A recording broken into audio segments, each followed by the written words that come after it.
The NBA on NBC is brought to you by Frost Brewed Coors Light, who reminds you the three most important words are, "Hey, beer man," and by Nike.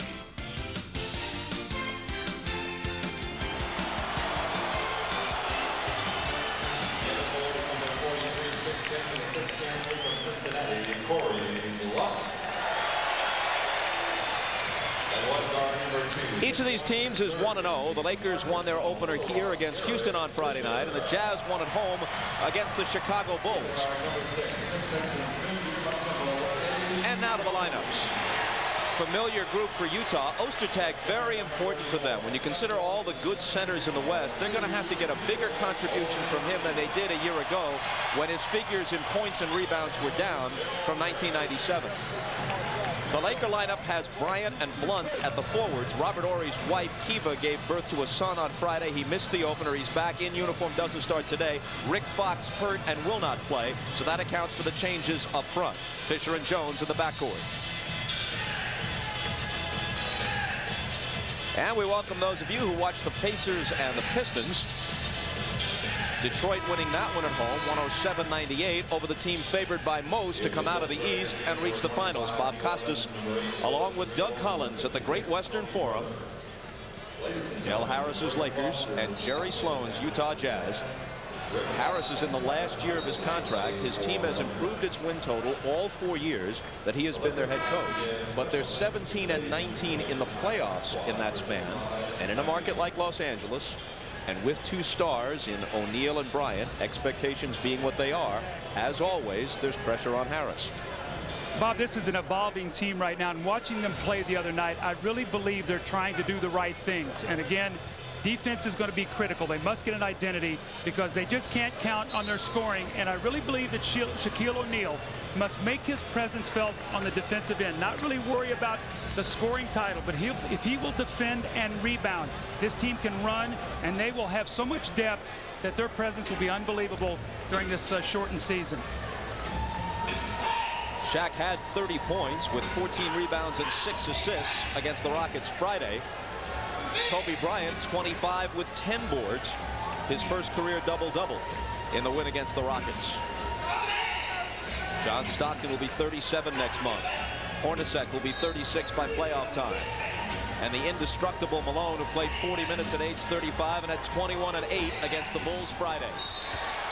A whistle off the tip. The officials are Hugh Evans, Louis Grillo, and Tony Brothers. We'll do it again. And again, it's the Lakers controlling. Fisher now running the show. Nick Van Exel, their assist leader 5 straight years, shipped to Denver. Shaq the turnaround. One of the things we noticed on Friday night, Shaq really has worked on a quick release. I think he's done that to try to get the shot off before the double teams get there. Ball knocked away, and it will belong to Utah. Can Ostertag defend Shaq at all? No, but he's got to be out there because he's a presence, and he's got to make him work. The one thing about Ostertag, he's in better shape, and he hasn't been picking up the foolish fouls in preseason. Greg Foster is hurt on the bench in street clothes, so that puts even more pressure on Ostertag today. Fisher fouled Stockton. You can see the first thing they go to is screen roll. That's really what dismantled the Lakers last year. The Lakers look to push that down to the baseline, a lot like Chicago did in the finals. Stockton shot ties the game.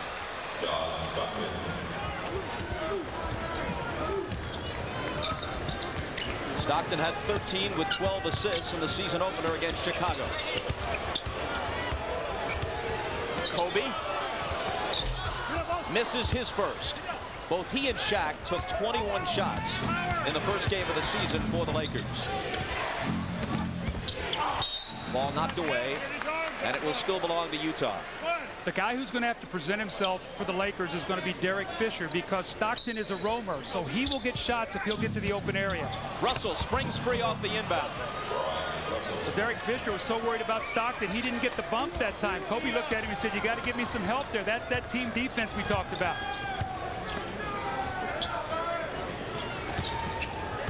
Shaq from Bryant. Contact, and now it drops plus the foul.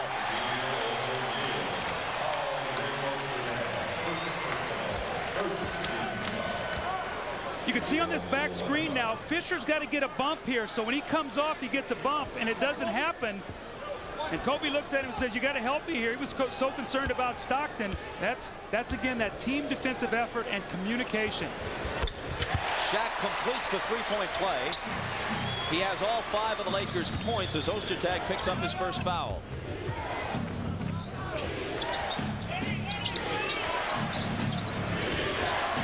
Stockton guarded by Fisher. God damn it!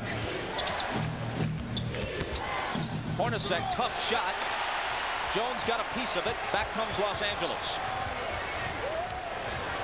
Malone is holding his hand. There was some contact there as Fisher slices through and misses. And finally a foul is called as Corey Blunt went up with a second effort. Karl Malone is going over to the bench right now, Bob, to look at his hand with Mike Sheminsky, the trainer. One of the things we need to talk about is in preseason and in the first game against Chicago, one of the things that really hurt Utah was their defensive rebounding. And you can see early in this game, LA making a strong commitment to get second shots. Utah asked for a 20-second timeout as they tend to Karl Malone. Looks like he reached in the backcourt and just hit his hand on Derek Fisher's arm. Sometimes you jam a wrist or a finger.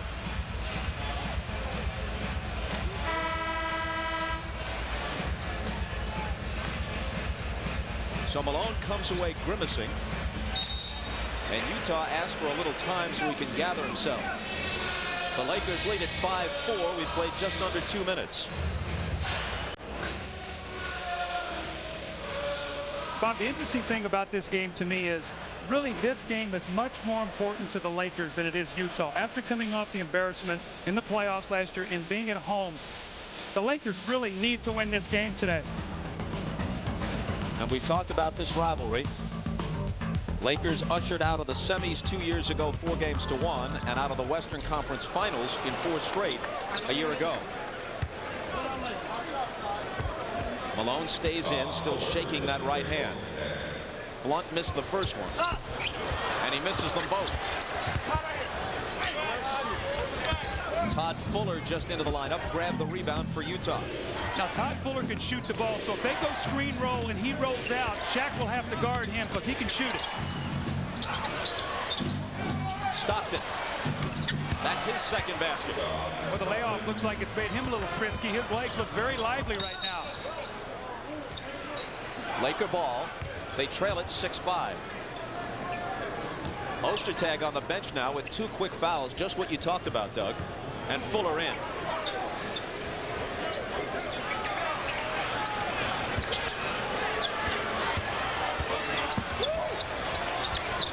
Fisher for 3.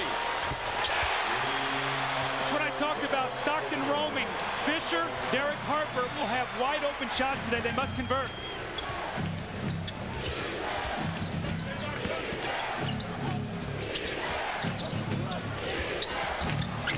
Malone muscles it up and in. You know what they're going to do.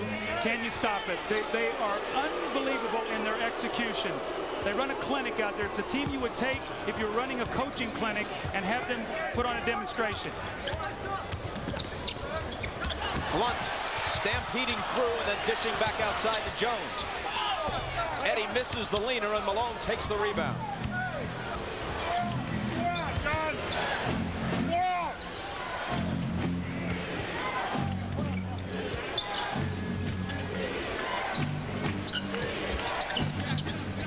Stockton driving on Blunt, who fouled him. And let's check with Ahmad.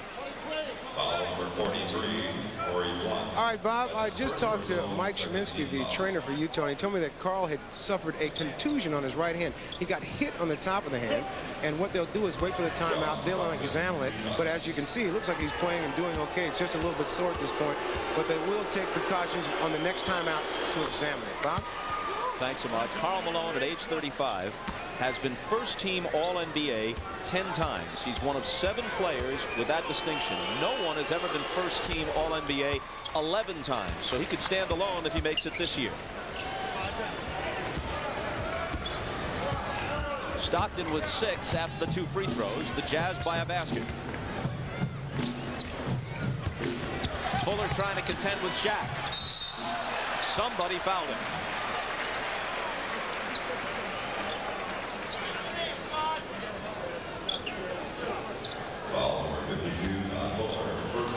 Fuller picked up his first, so 3 combined fouls already between Ostertag and Fuller trying to contend with Shaq. And you can log on to NBA.com, where breaking news and inside information is only a mouse click away. Video highlights, real-time scores and stats, audio game broadcasts from all 29 teams. NBA.com, your ultimate online resource for all things NBA. Shaq, who made just 25 of 55 free throws as the Lakers were swept out of the playoffs last year against Utah, well under 50%, has hit his first 3 from the line today.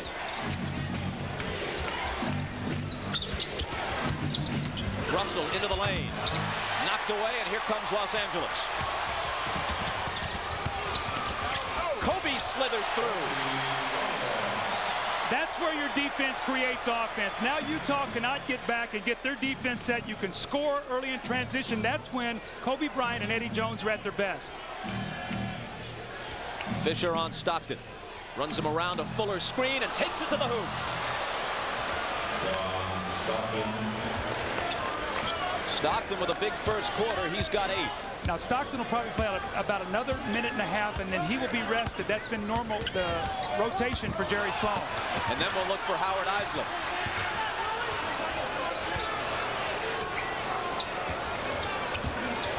Six on the shot clock. Bryant fires the 3. Shaq claims the rebound. And as it's knocked away from Malone, the foul is on Bryant, his first. See, Kobe, a little frustration there. He took a 3, really, that I thought was a hurried shot. That's the one he's got to put in his pocket. Throw the ball in the post, maybe cut through. So your percentage, instead of 8 for 21, maybe it's 8 for 15. That's when you become a more effective player. Shot selection is the rap on him, and he's certainly not unwilling to hoist it up. Malone gives it up to Stockton. And a whistle. The foul is on Eddie Jones. And the clock is stopped with 6:51 to play in the first, tied at 12. There's Shaquille O'Neal with the presence inside defensively. No one coming down the middle. The loose ball, the quickness of Kobe Bryant. This is where he's at his best. Watch him now, defense back, a little hesitation, and the beautiful finish, Kobe Bryant. And you're watching the NBA on NBC. The Pacers, the Lakers. That's something at 5 Eastern on NBC. Dad? You know what time it is? Dad. Ooh, see, it was a party, you know, and Vicky, you know, Vicky. Alien abduction shouldn't keep you out past your curfew. Now, this is gonna hurt you more than it's gonna hurt me. No, Dad. All beef patty, special sauce. Sing it with me, son. Lettuce, cheese, pickles, onions on the sesame seed bun. Ooh, got some fries, too. Yeah. Did somebody say McDonald's? Let's do it!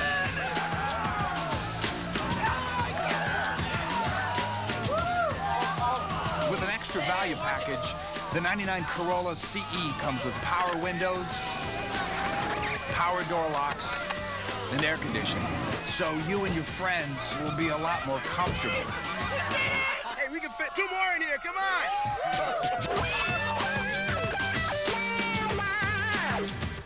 Adamstown, Pennsylvania, a true story. At a flea market, a man bought a frame for $4.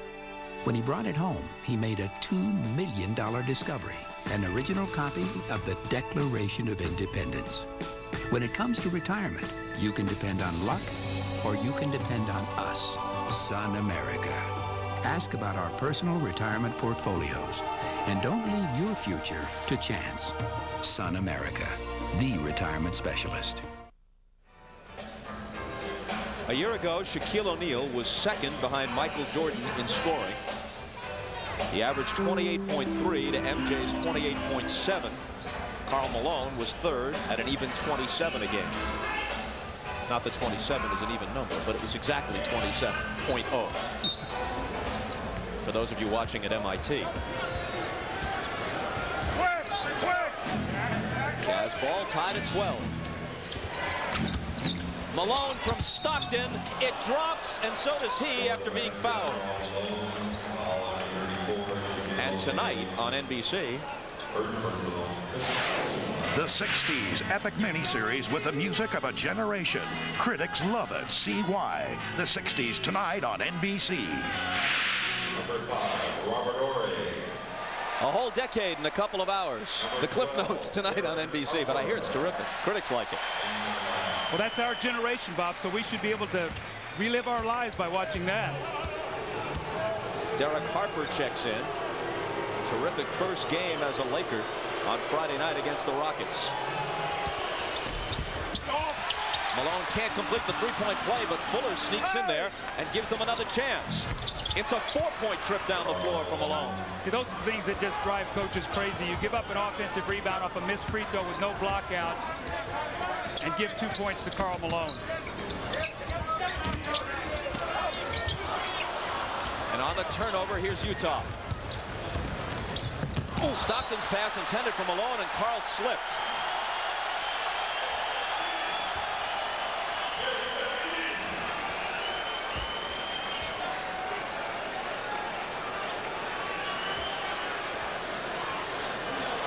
Must have hit a wet spot there. Question I have, did someone fall there the last time down on the free throw, maybe where they didn't get a chance to get the floor wiped, because he definitely hit a slick spot. Either that or a banana peel with a frat fall like that.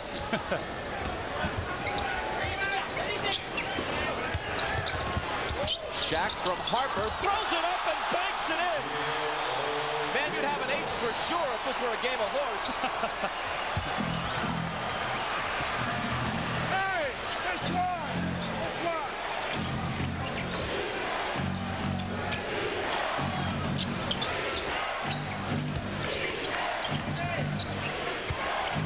Ori on Malone. Here's Fuller from outside.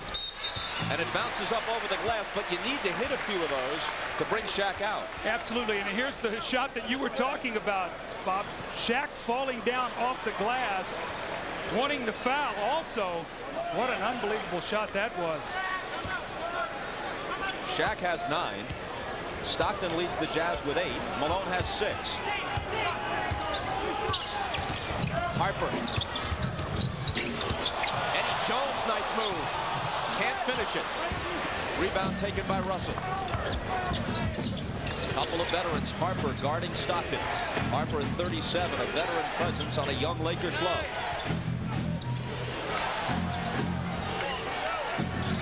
Hornacek. And Kobe is alone underneath.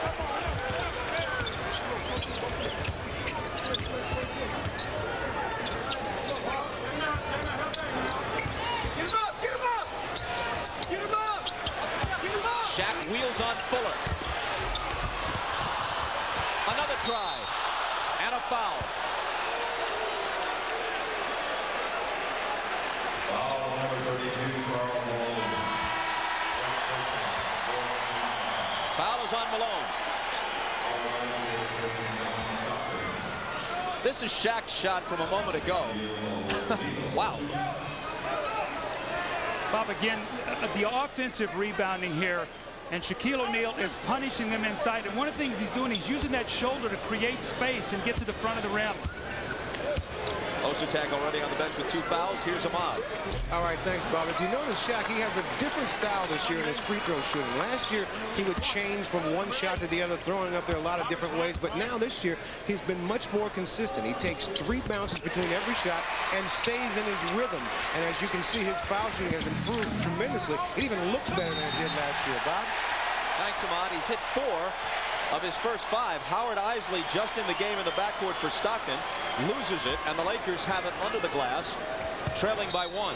The presence of Derek Harper getting up, pressuring the ball, forcing the turnover.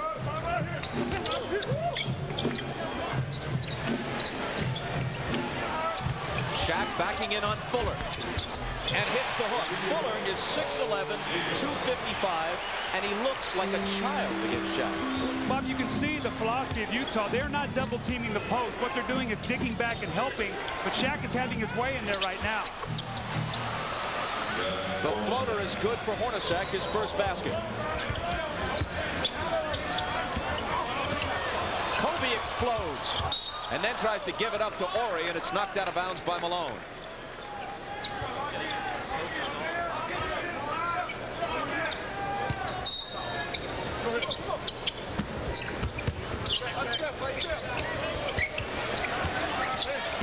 Shaq.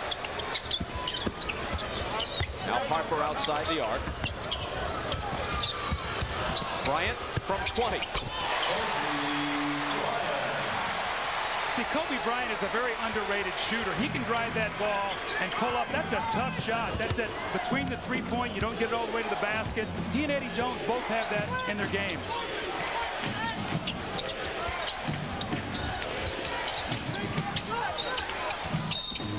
A whistle as Isley put it on the floor. And we look back at the last couple of baskets. Watch how Shaq uses his left shoulder. He's so powerful, and he is able to dip in there and get space. And then Kobe Bryant, this is a difficult shot. You pump fake from three, you get the defender off balance, and then you rise up and hit that shot, about a 21-foot jump shot. They each took 21 shots from the floor in Friday's win against the Rockets. Shaq hit a higher percentage. Malone misses the first of two. The foul was on Robert Horry, his first. Both teams are over the limit. Now, when you watch Karl Malone shoot free throws, he must stay in there. He has a tendency to get that head behind him and fall out of the shot. And when he does that, he leaves his free throws on the front of the rim. 1 of 2. Tied at 19.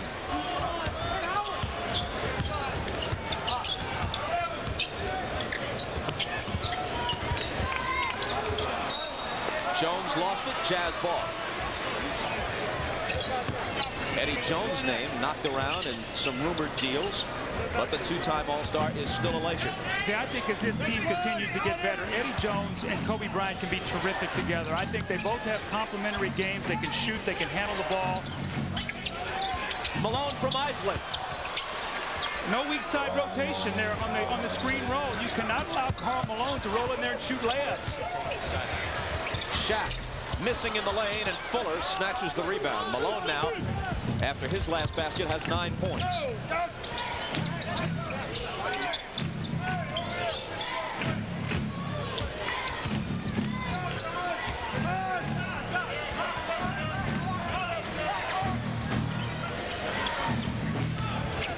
Isley to Fuller for the jumper.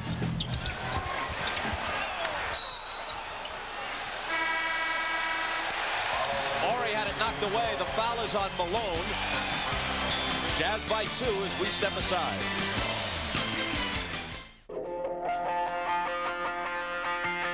It is not whether you fall down. It is whether you get back up.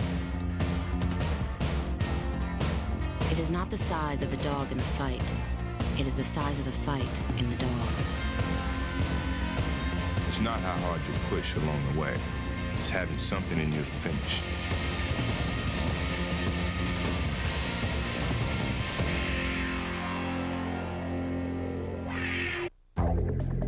Nice computer.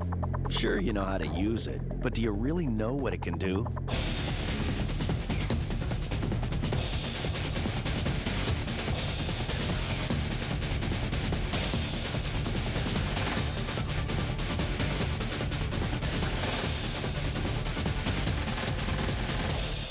The world's a pretty amazing place. You just have to know where to start. Snap.com. Right answers right away. Hey, you want to have a good time? If your idea of fun is to get loaded and get in a car, this is some of the stuff you can look forward to. What about, say, 4 steel pins screwed into your head to hold it steady? Or someone cutting away the skin of your face to fish out bone fragments? So if you've blown off the idea of being a designated driver because you think it'll spoil your evening, it's a ton more fun than a night in the emergency room.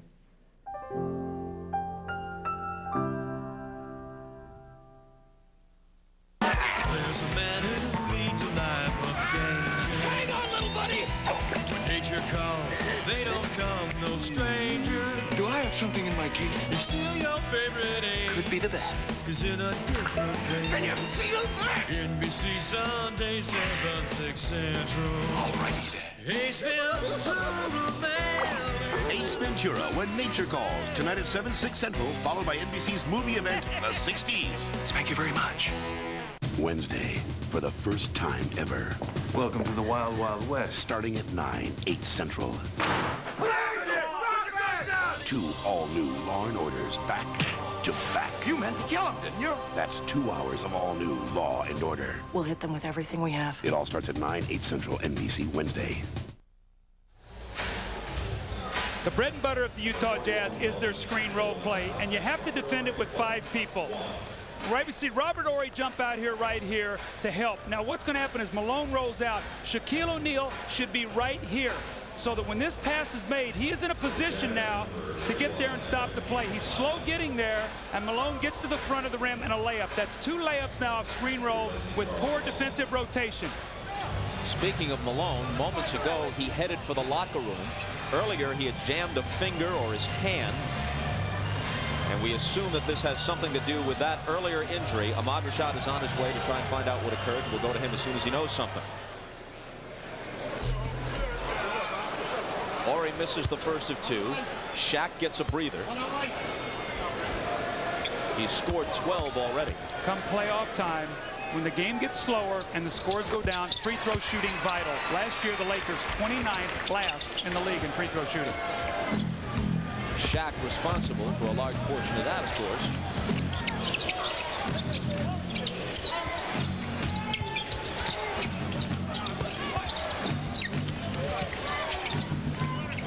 Adam Keefe finds Hornacek. 5 on the shot clock. 2 seconds to shoot.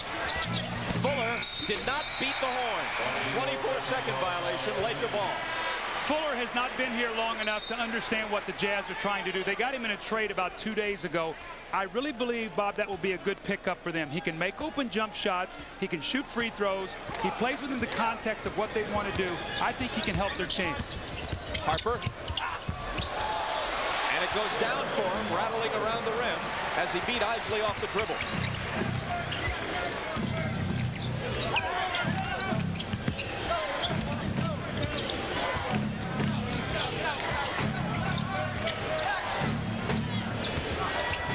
Keefe misses off the baseline. The rebound to Eldon Campbell.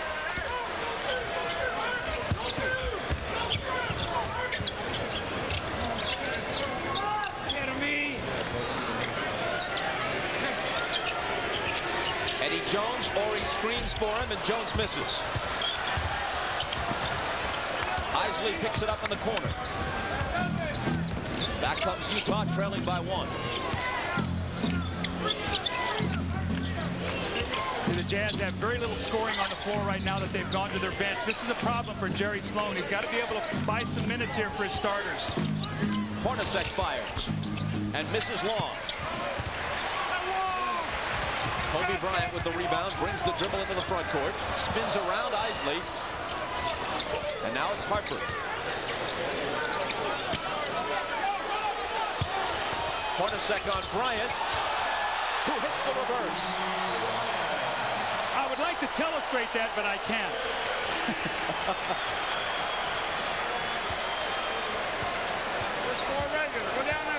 So Bryant brings the crowd to life and gives the Lakers a 3-point lead. He's scored a half dozen in this first quarter. And they begin to chant Kobe, Kobe. Isley. The rebound to Harper, who in the first 2 games has not looked his 37 years. Well, everywhere he's gone, they're going to cut his minutes back. He's still playing so well they can't. He played 31 minutes Friday night against Houston.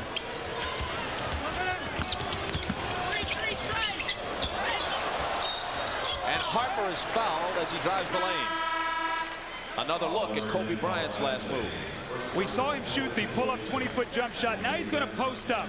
Watch the body control. He backs himself down. The up fake goes from one side of the basket, leans with those long arms, kisses it off the glass. That's a beautiful move in the post by Kobe Bryant. Something out of the Dr. J and Michael handbook. Well,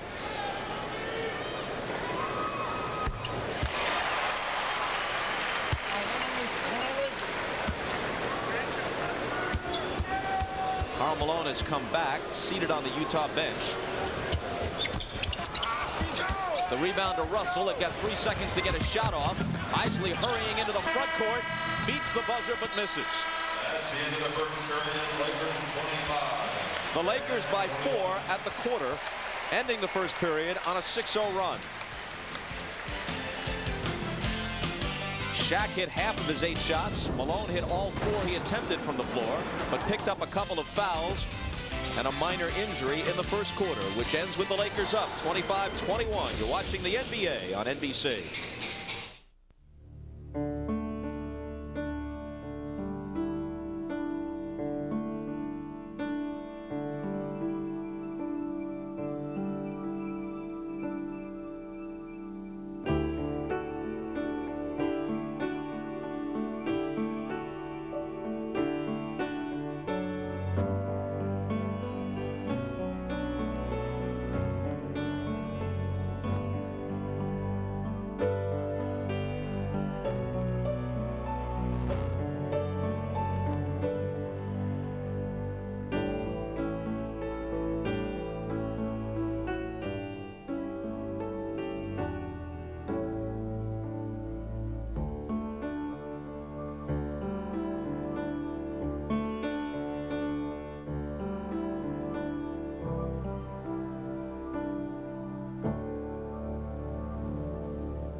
The world as seen from our all-new V6 power plant. The 215 horsepower Intrigue. Now with low 2.9 financing for $2,100 in average finance savings. Intrigue by Oldsmobile. Start to command performance. Start something. If this is you, communications has finally caught up with the way you live. Introducing AT&T Personal Network. All the ways you want to communicate in one network with the same low rate of 10 cents a minute on your calls, even wireless. One bill, one number to call for more personalized service. Just call 1-800-4ATT now or visit our website. AT&T Personal Network. It could change forever the way you communicate. Call 1-800-4ATT now. This copyrighted telecast of the National Basketball Association may not be retransmitted, reproduced, or rebroadcast without the express written consent of the NBA. Ahmad Rashad back at the Forum. Now I'm just outside the Laker locker room. Earlier you saw Karl Malone leave the floor. He came in to get x-rays. He had suffered a jammed hand and he was feeling pain all the way up through the palm of his hand. So they were taking precautionary x-rays just to see if everything was all right. The doctor wanted Karl to stay in until they found out the effects of the x-ray, but Karl wanted to get back out on the floor and keep playing. But we're waiting here to find out if the x-ray, how the x-rays turned out. Bob? All right, Ahmad, he is in the lineup. Speaking of Malone, as we start the second quarter. A whistle away from the ball. And an illegal defense is called. Del Harris arguing the point.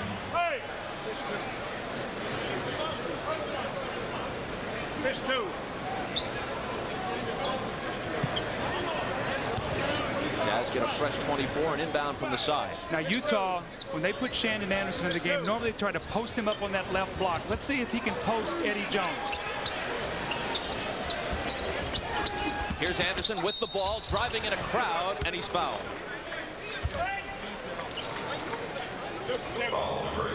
Later tonight, NBC has a blockbuster double feature. First at 7, 6 Central, Jim Carrey stars in Ace Ventura, When Nature Calls, followed by the 60s, the movie event All America is talking about. No reason to go out. They're coming to you tonight on NBC. Shandon Anderson, whose figures in points scored, field goal percentage, free throw percentage, all improved dramatically in his second year in the league last season. And as you see, had a good opening night against the Bulls at the Delta Center Friday. Rattles the second one in here. He made 1 of 2. Lakers by 3. The Jazz have 22 points, and Stockton and Malone have 17 of them. So you can see they're lacking offense and production from other people right now. Eldon Campbell was fouled. And that's 3 on Malone. See, Karl Malone is not a shot blocker. So what he's going to try to do is strip you. So anytime you're coaching against him, you say you must protect the ball as he takes it up because he's going to slap down. He's begging Jerry Sloan to stay in the game. Jerry wants no part of it. But let me tell you, there was a ticky-tack foul I thought called at the end of the first quarter when he sort of knocked the ball away from Robert Horry. They called a foul, which was his second. I thought they should have just let that go. That would have only been 2. It was really an insignificant play other than he picked up an important foul. So now he's benched with 3 fouls. Todd Fuller comes back in. Remember, in the offseason, Jerry Sloan's team tried to get LaFonso Ellis. They tried to get Sam Perkins. They tried to get Mario Elie, who would play a small forward, so that's a different deal. But nonetheless, after losing Antoine Carr, they now wind up with the veteran Thurl Bailey and not the kind of muscle up front they hope to improve. Well, with Malone in foul trouble and Stockton resting now, who is going to score? They better hope that Shandon Anderson can post. And a traveling call as Anthony Avent tried to go up with a second shot. Well, you can see what Jerry Sloan is thinking. He said, I got to get Stockton back in the game maybe sooner than I normally do because Karl Malone is in foul trouble, and I can't let this game slip away from me right now. We cannot play uphill today against this team. Isley's got Harper. Fuller trying to contend with Shaq. Made him miss, and Keefe takes the rebound.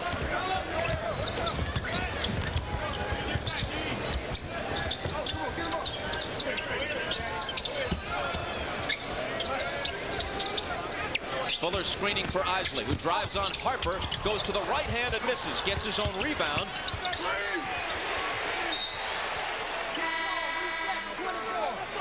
And the ball's kicked out of bounds. Utah, as Stockton comes back in, retains possession.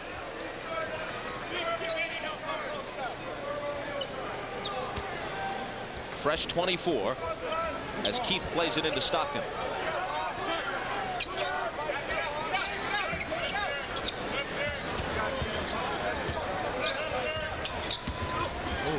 Contact between Campbell and Stockton, no foul called, and Bryant comes away with it. Pegs it ahead for Jones, but it's beyond him.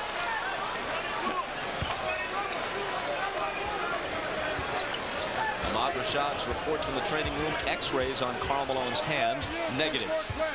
See, Derek Harper has the size and the strength to bother Stockton. Remember, Ron Harper last year's size bothered him in the playoffs. We'll have to watch this matchup today. Avent from Stockton, way off. And again, Bryant comes out with a rebound.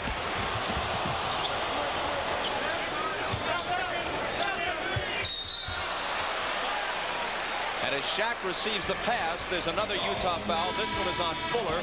It's his second, and we'll be back.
All right, kid. Here we go. 10-9. What do you got? What do you got? What? Yeah, yeah. All right, come on, come on. What would you do if someone you loved had a heart attack? Yeah. Did you know it's now been proven that the same Bayer aspirin you have in your bag for muscle aches may actually help stop you from dying if you take it during a heart attack? Downtown. Lucky shot. Can your pain reliever do that? Talk to your doctor now. Next time I'll go easier on you. Bayer, powerful pain relief and so much more. The NBA on NBC is brought to you by the all-new Oldsmobile. Start something. And by the irresistible taste that makes you say, did somebody say McDonald's? The passion and power of Shaquille O'Neal. This man loves to play basketball. You see his numbers, but let's see how he got there. The quick release on the turnaround and using the glass. The up fake, he gets his own rebound back in the score. This is the circus shot off the glass that he didn't plan. But watch the effort here. He misses in a crowd. He goes and gets it back. Look at the force. He actually pins himself on the rim and gets the foul. But this man has gotten off to a great start. You saw what he did in the Western Finals last year. Not enough for his team to be able to advance. Here's Eldon Campbell as play resumes. And on his miss, Fuller comes away with it for Utah. Stockton to the front court to the driving Adam Keefe. Count the basket plus the foul.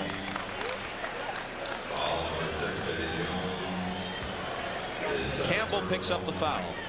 A week from today, you can celebrate Valentine's Day with NBA Showtime. Bill Walton joins Hannah Storm, Peter Vesey, and Isaiah Thomas in the studio. What better Valentine's Day celebration than that quartet? Then we'll be back here at the Forum. It's the Pacers against the Lakers following Showtime next Sunday on NBC. Keith couldn't complete the three-point play. That will be the Pacers' 5th road game in 8 days. They started a trip today in Detroit with a loss. Shaq back in. And the tip falls for Eldon Campbell. Offensive rebounding, and right now the Jazz not doing a good job on the defensive backboard. And Bob, the difference in these two teams when you go to the bench, LA comes in with firepower, Utah just trying to hold where they are. Fuller got the roll, and finally one of those unattended jumpers drops. Jones quickly back to Shaq, who's wrapped up underneath, which was their only recourse. We see the importance of having about 4 or 5 big men to play against the Los Angeles Lakers. I mean, they're going to take fouls. You cannot give Shaquille dunks, but we've already seen Ostertag in foul trouble, Fuller. Now Anthony Avent takes the foul. They'll get Greg Foster back, so you need about 30 fouls when you play against him along the front line. That one was on Avent, his first. Peter Vesey mentioned a little skirmish between Shaq and Kobe Bryant about a month ago at an informal practice before the end of the lockout. They were going at it so intensely that Kobe had Shaq take a swing at it. Thank heavens for all concerned it didn't connect. Sometimes it's better to be fast and strong. Hopefully he got out of there.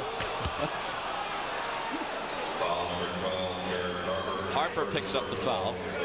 You know, Bob, I think that, you know, those things are going to happen between teammates. Sometimes they get blown out, but a lot of times those things bring you together as a team. And I think it shows a lot of Shaquille's passion.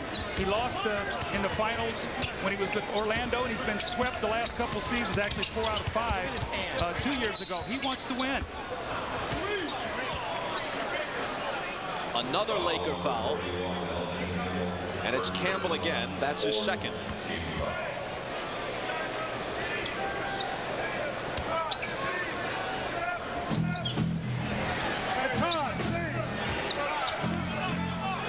Harper on Stockton. Lakers by 3. Stockton cuts through, but misses the scoop. Shaq tries to peg it ahead for Harper. He's able to come up with it and waits for his teammates to catch up.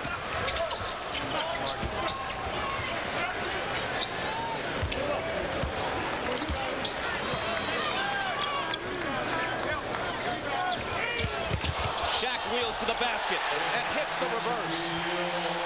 Plus, he's coming to the line. He's got 15. How about the speed and grace now? We've talked about passion and power. This is speed and grace. Now, this is a 335-pound man spinning on the baseline, going to the other side of the basket with a little finger roll off the glass, and he punctuates it with a three-point play. His free throw looks much better this season than it did last. 16 in the game already. That was Fuller's 3rd foul. Ostertag went to the bench with 2 before he could break a sweat.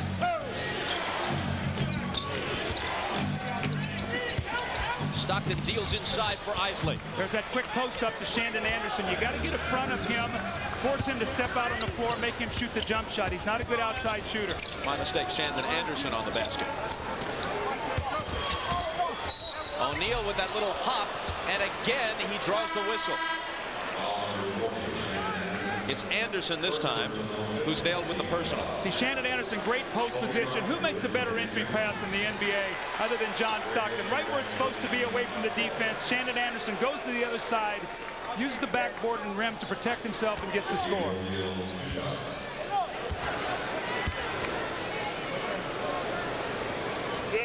Shaq has now hit 7 of 9 at the line. Now, Bob, you know, when you look down the road, what's important about this, we talk about this, all Shaquille has ever heard is, hey, if you can't make free throws at the end of the game, we're going to go to you, we're going to foul you, and you're going to have to make free throws. And if he can show that he can step up to the line and shoot 65% or 70%, the chances of this team winning the championship increase immeasurably. Thurl Bailey just in the game. The veteran who spent the past 4 years in Europe juggled the rebound out of bounds. So the Lakers keep it up by 5. Ostertag is checked back in.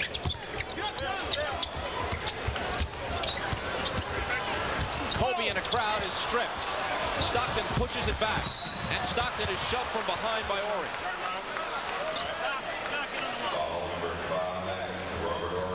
Number 2 on Ori. Second personal, 15 foul. John Stockton, 1+1. Great hands there by Shannon Anderson. Looked like Kobe. I think he got hit in the eye before he made the move. I think maybe Anthony Avent maybe got him with his shoulder or a hand. Stockton misses. Bob, it was so beautiful to watch Stockton on that fast break. He started to push it, and he looked over his shoulder, and he saw Ori running up behind him, and he veered over to get the foul. Now, uncharacteristically, he misses both free throws. Very uncharacteristic, and it's still a 5-point Los Angeles lead. Harper kicks it back out to Campbell, and now it's Ori. Kobe out of the corner. Short. Fresh 24 as Ori claims it. Boy, the Lakers are really hurting him on the backboard. Multiple shots. Normally you can't play through that on the road.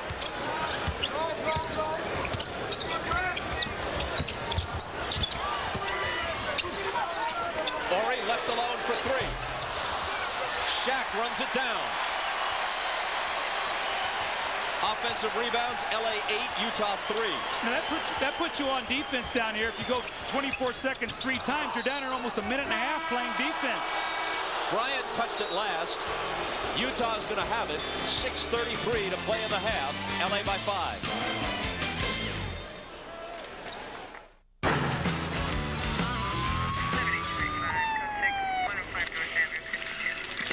License, please. Was I speeding? Negative, but I see you're driving the Seville STS with the North Star system, the most powerful front-wheel drive car in the world, with performance algorithm shifting that gives you incredible control.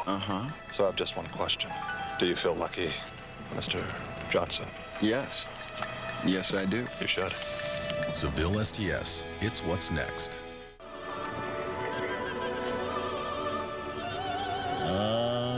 Stolen moments with the one you love. Is it wrong? Heck no. Not if you love McDonald's Big Mac. Did somebody say McDonald's? UPS Flight 240, this is Air Traffic Control. We got a customer call for a pickup at 350 Main, Suite 200. Roger that, Control. We're on our way. For on-call air pickup service and guaranteed delivery, call 1-800-PICK-UPS.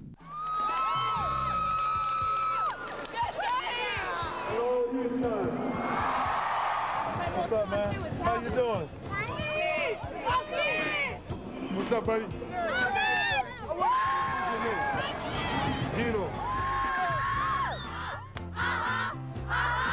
Good job, baby. All right? We got 50 games to make it up to you, and I'm pretty sure we will. Super G champion Alexandra Meisnitzer, the queen of skiing Pernilla Wiberg, the women's downhill, the World Championships, late night tonight on NBC.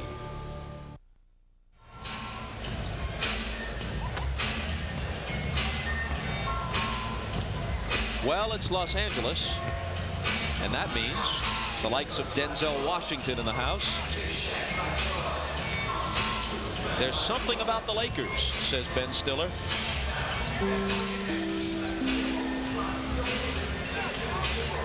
Penny Marshall in the hat, trying to effect some sort of disguise, evidently, not working. And Jack Nicholson. How about that smile? Hey, he's Jack Nicholson. That's great.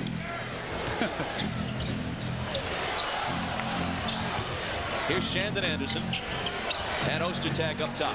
Thurl Bailey in the game right now for the Utah Jazz. Stockton's pass deflected out of bounds, but Utah touched it last. See, when you look at Utah's team right now, they cannot space the floor because they have no shooters out there right now. So the Lakers are just going to pack it in and not let them get to the basket. Kobe thinks about it, lets it fly, and hits it. Now, we've seen the slithering drive on the baseline, the hard pull-up, and the three. We've seen the whole package. He was straddling the line, so the basket counted for 2. Lakers by 7. Stockton into the lane, knocked away by Shaq. No place to go.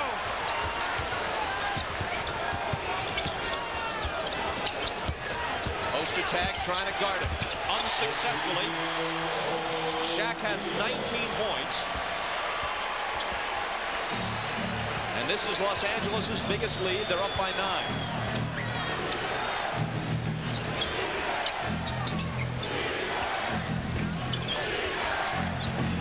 Ostertag's shot is good off the glass.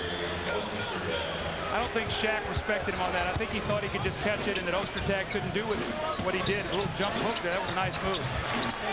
Shaq answers, or tries to, and Utah comes away with it.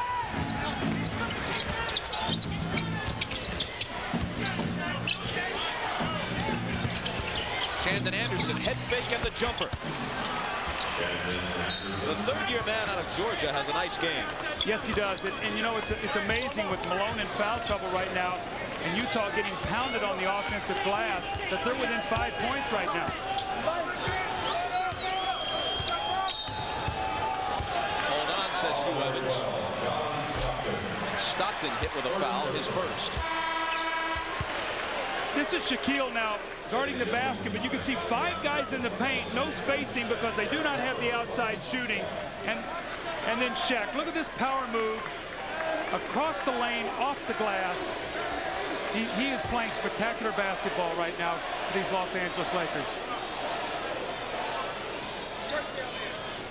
19 points, and we still have almost 5 minutes to play in the half. Throw in 8 rebounds and a couple of blocks.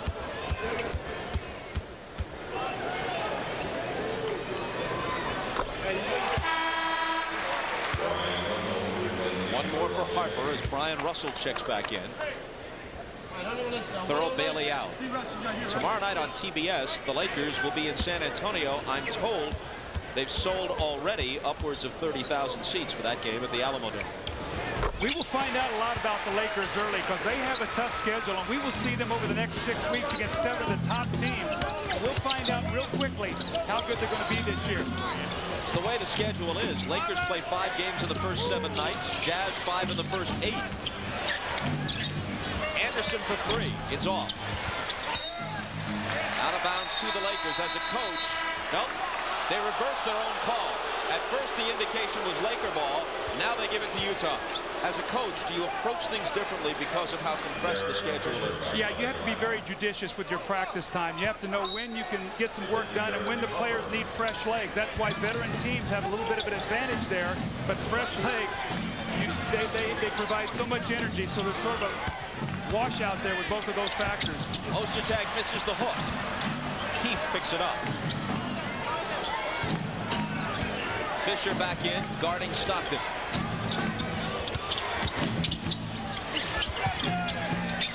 Here's Adam Keefe. Finding Ostertag.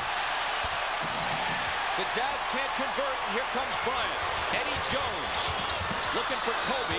It goes through him, but Fisher is there to pick it up. See, Ostertag has got to dunk that ball. You cannot allow the man from the weak side to come over and get that block. It's Shaq. He's got 21.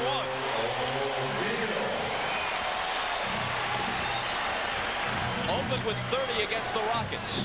On pace for something much more than that today. Stockton into a crowd. Shaq made a miss. Fisher is bumped by Keefe for a Utah foul. Shaq actually showed he had a handle there, showed his dribbling skills for a bit. NBC tonight. He's wild, he's outrageous, and he's coming to NBC tonight. Jim Carrey, Ace Ventura, When Nature Calls. Do I have something in my teeth? The importance of flossing tonight at 7 Eastern on NBC.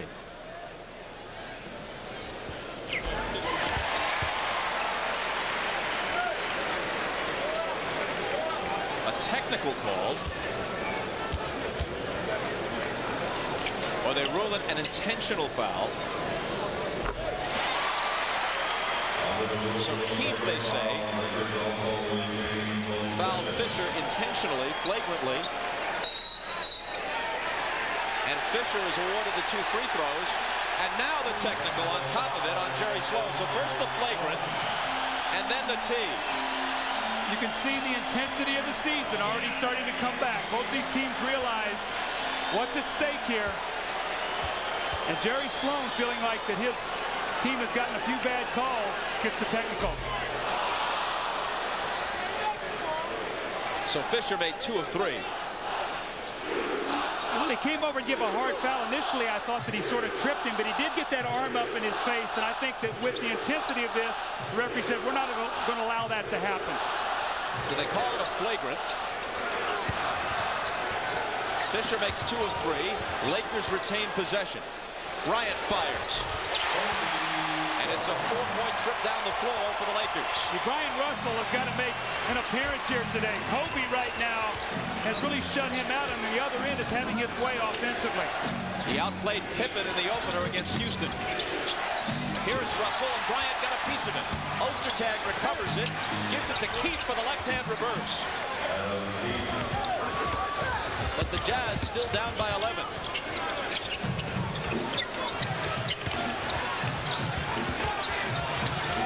Shaq, a little fadeaway, won't fall.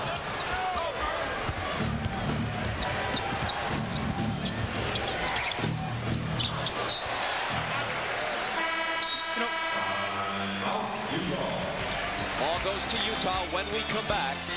2:21 to play in the first half. Hey, man, she's here. Check it out. Oh, cool. There they are. Pick one. Which one?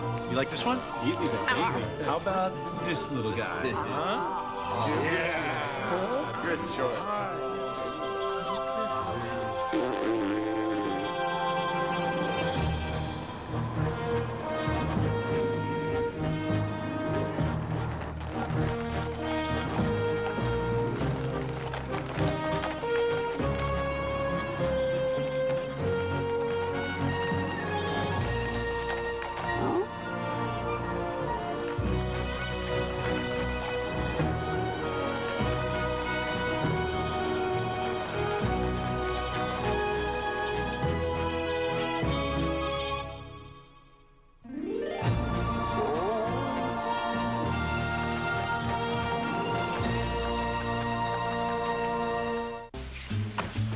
Splendid-looking Lexus. Thanks.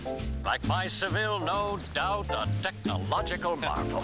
Blessed with the control of the world's most renowned driving system. System? Nope, that's right. You don't have the North Star system. Seville, with all the power and control of the North Star system. Now just $549 a month. It's what's next. Do I want to know how much? No, it would break your heart. See your Cadillac dealer today.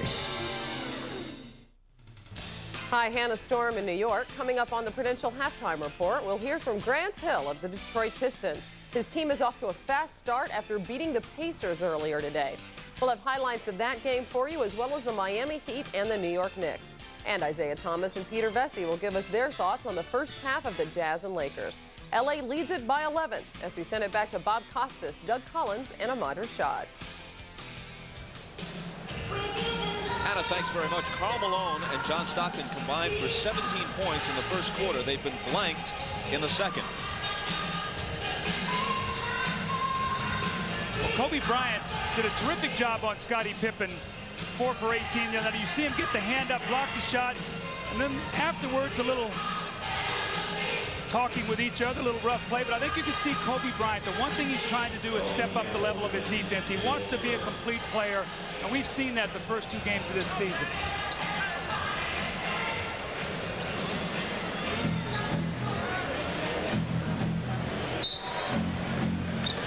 team. The Lakers averaged just under 7 blocks a game last year. As you see, they had 10 on Friday against the Rockets. Brian Russell open for 3 but misses it, and Bryant climbs up on the glass. He has 6 rebounds already. He had 10 on Friday. Shaquille O'Neal getting a little rest. I think that's very smart by Del Harris. He's expended an awful lot of energy, and it's real early in the season. You have to question the complete conditioning.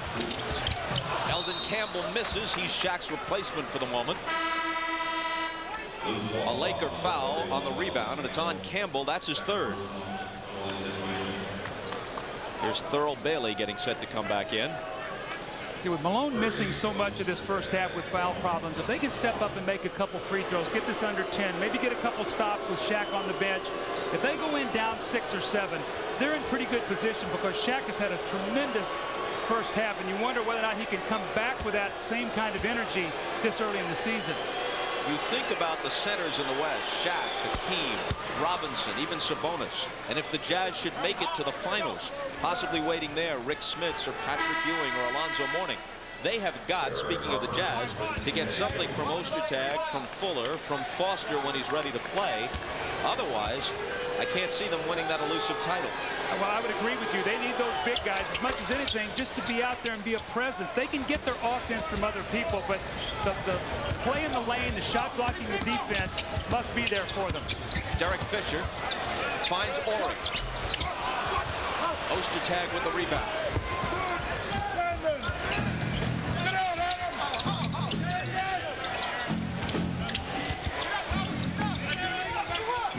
Anderson from Stockton. Well, they were down by 13 a moment ago. Now it's been sliced to 7.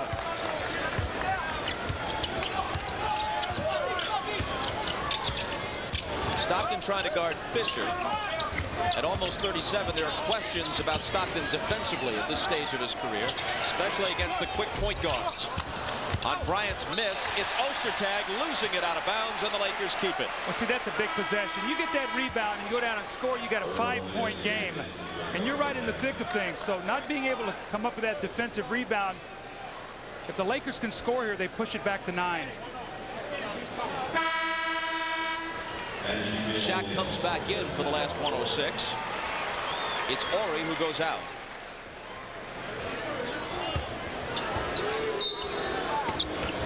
Malone, meanwhile, still on the bench with 3 fouls. Anderson picks off the inbound. Stockton slings it ahead for Bailey, who's alone.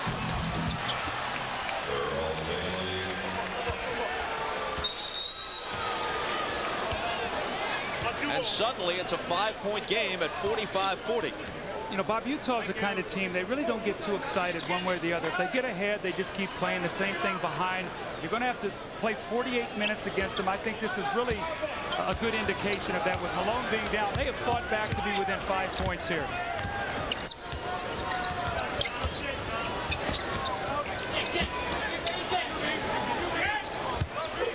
Shaq spins to the basket, second try, and that is what you call a very high percentage shot. See, when he makes that shot, that first shot, he's almost shooting up there like Moses Malone. He knows he's not going to make it, but he's going to go get it back. So you got to get your body on him and not let him get the second effort. He's almost passing it to himself. Stockton's jumper. Taken by Bryant. 8 boards for him in the first half. Game clock overlaps the shot clock by about 4 seconds.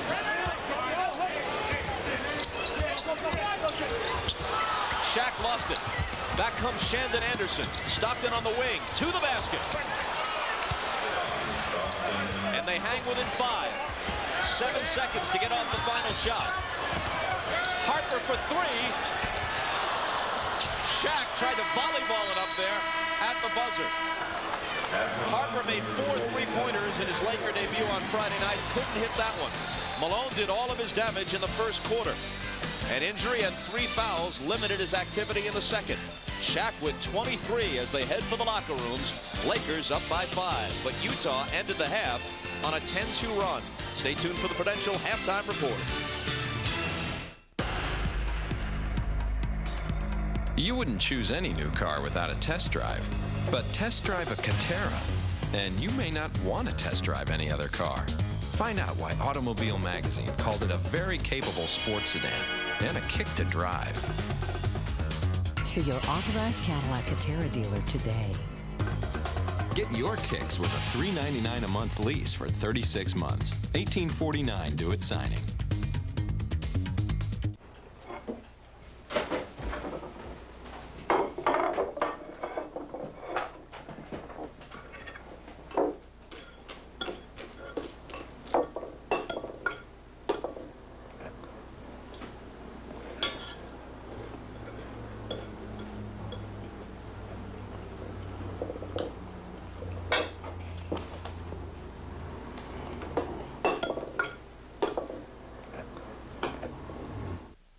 NBC's Proposal Tuesday.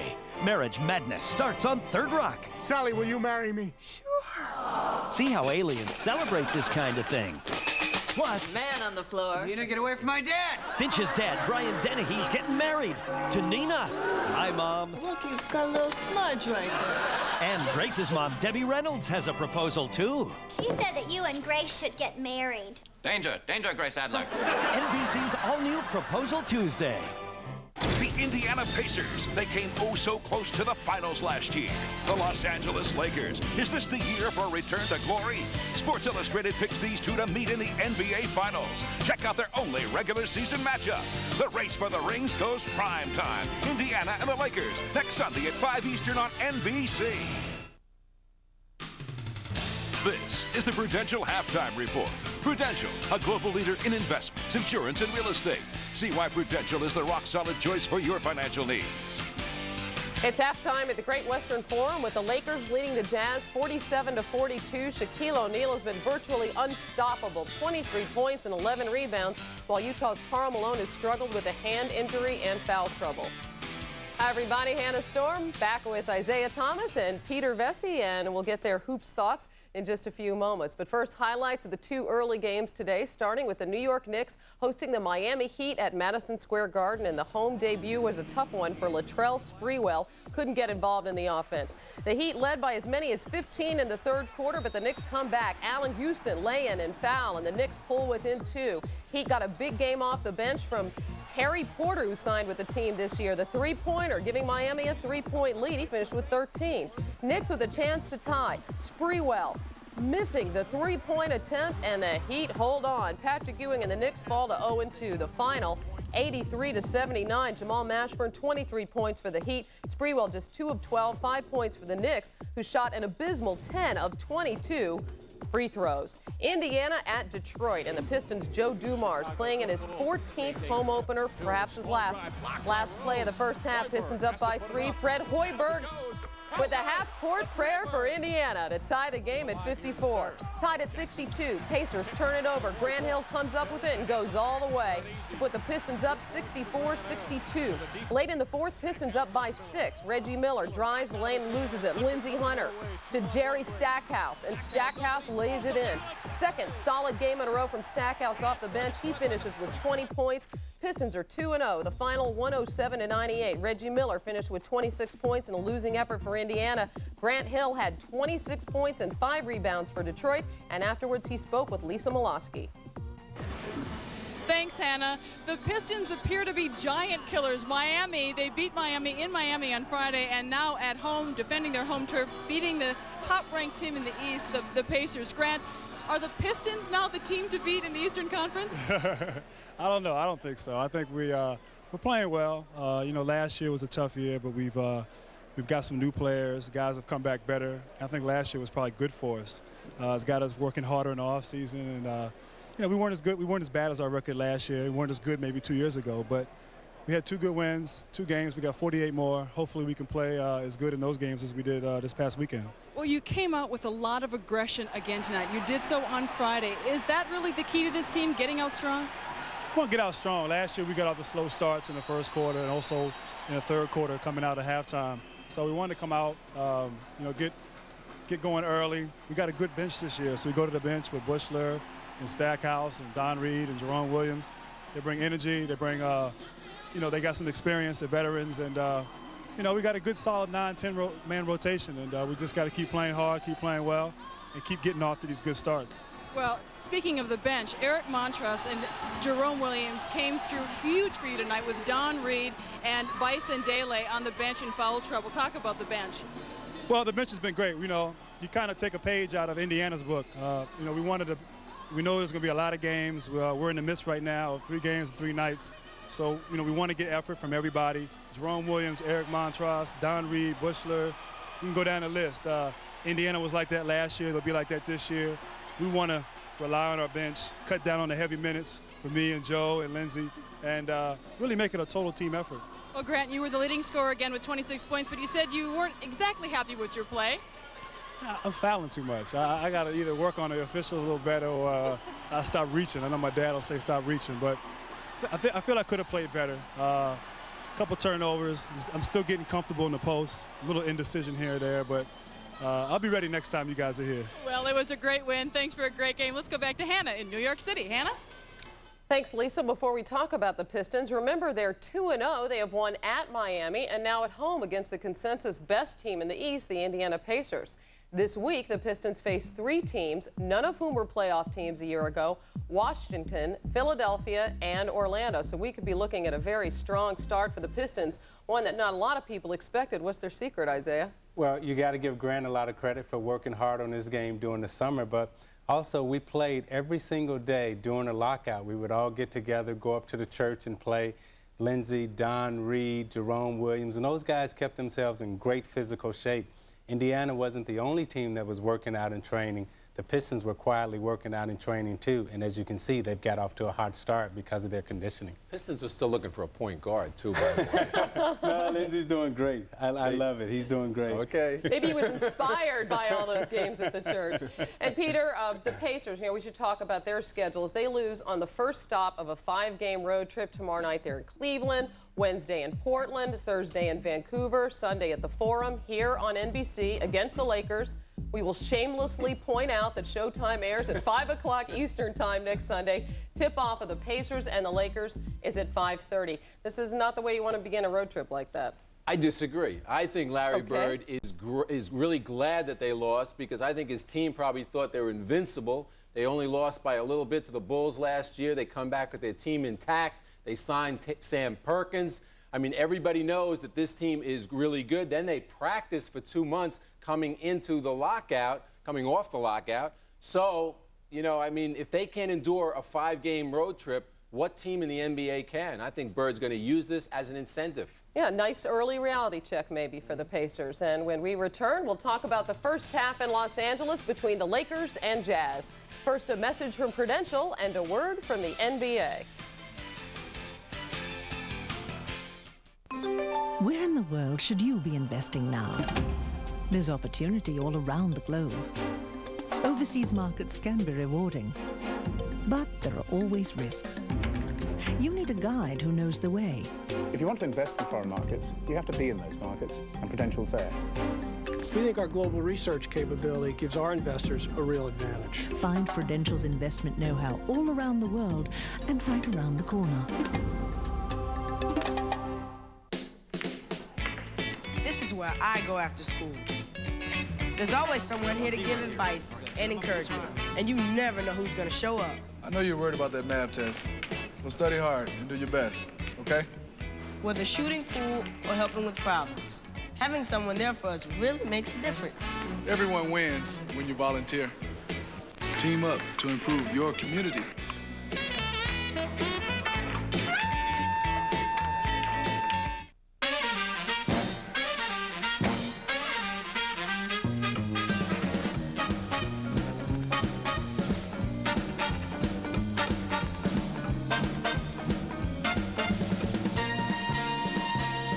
Get into the swing, the Southern Swing, starting March 6th on NBC.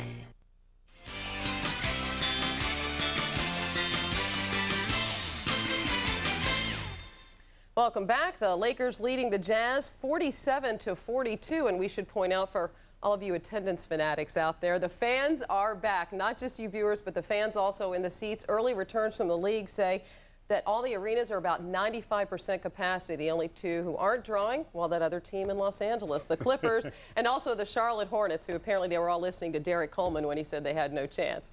All right, now what about the Lakers and the Jazz in the first half? Shaq's had a tremendous game thus far, Isaiah. Hannah, you love it when your best player is also your leader, and when he comes out and he sets the tone and an example for the team that they lost to last year in the playoffs when they got swept. Shaq has been dominant. He's been unstoppable. And, you know, when he's playing this well, passing, moving with this much energy, the Lakers are a very difficult team to beat, almost impossible. What about the Jazz? They've had such good success against Los Angeles. Of course, Malone is having his problems in the first half. Well, you know what? I just don't think they're as strong as last year. Jerry Sloan had problems last year with Antoine Carr and Chris Morris, so they didn't bring those guys back. So how did they get significantly better? They weren't able to get LaFonso Ellis. They weren't able to get Sam Perkins. So their first three big men off the bench are Bailey, Avant, and Fuller from Europe, CBA, and the Warriors. Wow, quite a lineup. You mentioned the free agents. They haven't been able to sign a free agent there in 3 years since Chris Morris. Now, a little bit of golf news also from California. The final round of the Pebble Beach National Pro-Am is being delayed by rain there. The leaders have yet to tee off today. Payne Stewart holds a one-stroke lead over Frank Licklider.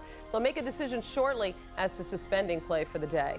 And a reminder that NBC's coverage of the World Alpine Ski Championships continues tonight. Let's take a look back at yesterday's action. The men's downhill as two American skiers, Darren Rolfs and Paul Casey Puckett, got into trouble. Here's Tim Ryan's call. Just pull back down. He is making this exciting and a slip on landing, and this time he can't stay up. Rolfs tumbling it, giving it a go here. Oh, and he's down. Oh! Paul Casey Puckett, a horrible fall. The race was won by Austrian superstar Hermann Maier, the Herminator, the double gold medalist at Nagano. And tonight we'll bring you the women's downhill on our late night coverage. Check your local listings for the time in your area. The Lakers lead the Jazz by 5. We'll send you back to the Forum for the second half after these messages from your local station. This has been the Prudential Halftime Report, brought to you by Prudential, a global leader in investments, insurance, and real estate. See why Prudential is the rock-solid choice for your financial needs.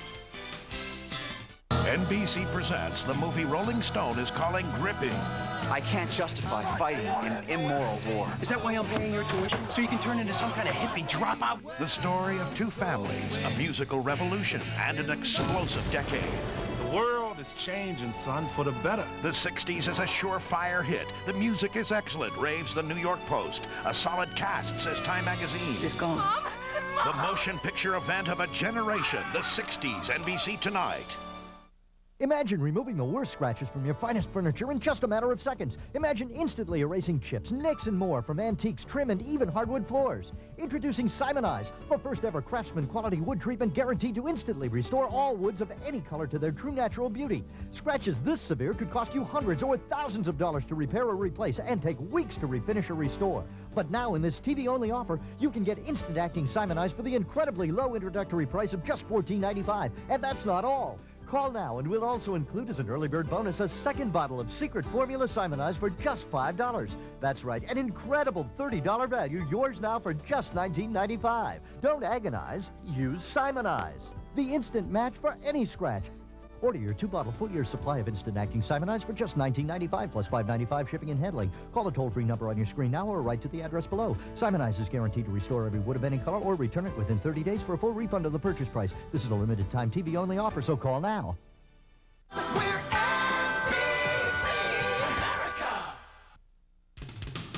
The NBA on NBC is brought to you by the 60s, NBC's miniseries event airing tonight at 9, 8 Central.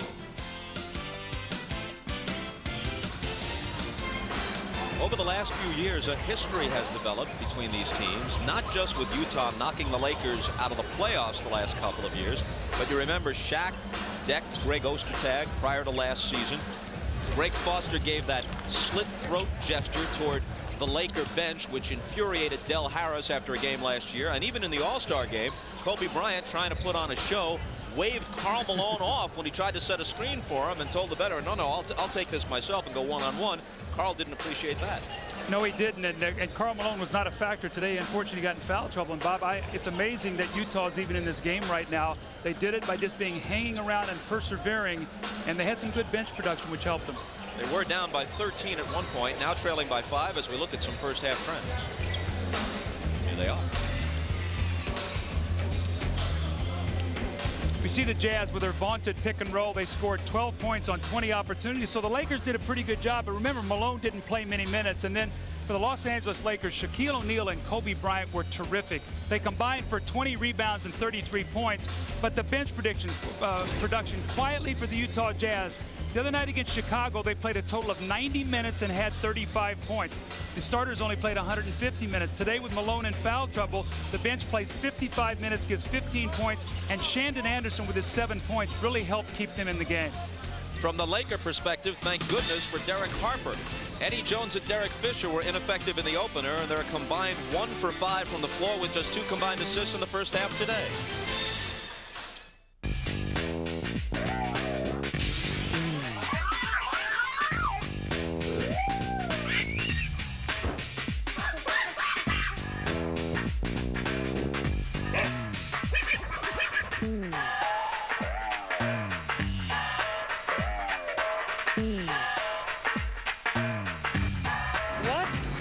The RAV4. It's not for everyone, only you. NBC invites you to celebrate nature's most awesome moment.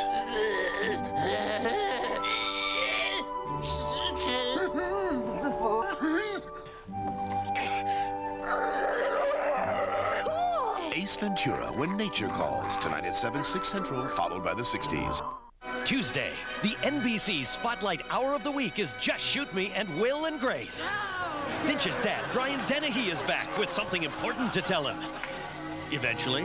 We're getting married. You know what this means? Nina's your mom. Look, you've got a little smudge right there.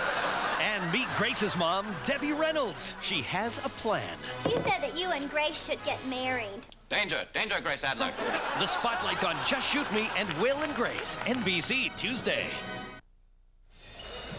Doug, before we start the second half, Eddie Jones, and we just have a game and a half of evidence at this point, but Eddie Jones, who has twice been an All-Star, has not played well so far for the Lakers. Well, you don't worry about his shooting. He was 2 for 12 the other night against Houston. Today he's 0 for 3, but the thing that concerns me, he played 19 minutes. He got no free throw attempts, no rebounds, 1 assist. He turned it over a couple times. Way too good, active, talented. He's got to work himself into the game here. Things will come for him. He can't start worrying about all these things. They need him to play well with Shaq and Kobe if they want to win a championship. Jazz ball as we start the second half. Russell, Malone, Stockton, Hornacek, and Ostertag. Malone playing with 3 fouls. Here he is, turnaround over Blunt. Russell is there. And Stockton circles back outside. Remember, Stockton had a big first quarter with Fisher playing him. He had 8 points, scored all 10 of his points against Fisher, none against Harper. Stockton, a leaner. Ostertag trying to keep it alive. It comes to Malone, and Utah is within 3. Multiple shots, 2 offensive rebounds. They got 3 cracks at it that time before they scored. That's what offensive rebounding does for you. Malone with 11. Let's go, get ready. Come on, Bryant. Stockton stole it, flipped it ahead to Hornacek, and this is a 1-point game. Derek Fisher's got to play with confidence. Right now, he's a shaken player. He did not play well against Houston. Today, he has not played well. They need him to play with some aggressiveness. Remember, they made the trade with Van Exel going to Denver to give him the starting position. Jazz on a 14-2 run dating back to the end of the first half. Bryant almost lost it. Fisher picks it up. Gets it back. Second try isn't there. And Stockton takes it. It's taken right back by Fisher as he knocks the outlet pass away. Now Stockton is going to continue to roam, so Derek Fisher cannot go away just because he's missed a couple shots. Shaq puts an end to the Utah run with the reverse, and he has 25. As you remarked in the first half, for someone of his size and power to possess this sort of finesse, it's almost not fair. Well, they're going to have to seal that baseline off because he's dancing a tightrope there. He's made about 3 shots on the baseline. Tough jumper there by Brian Russell. He has 4. Come on, Greg! Lakers by 1. Come on! And an offensive foul. It's called on Kobe. That's his 3rd. And Utah has a chance to take the lead.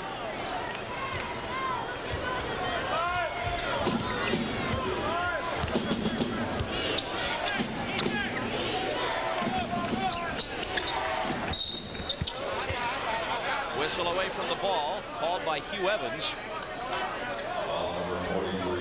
When you play against the Jazz, Bob, you have got to be able to guard against the Stocktons and the Hornaceks sitting screens in there. They do an unbelievable job as guards freeing up Karl Malone.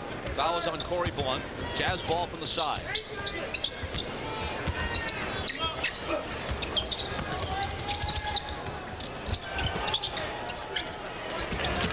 Russell into the lane, off balance, and off the rim.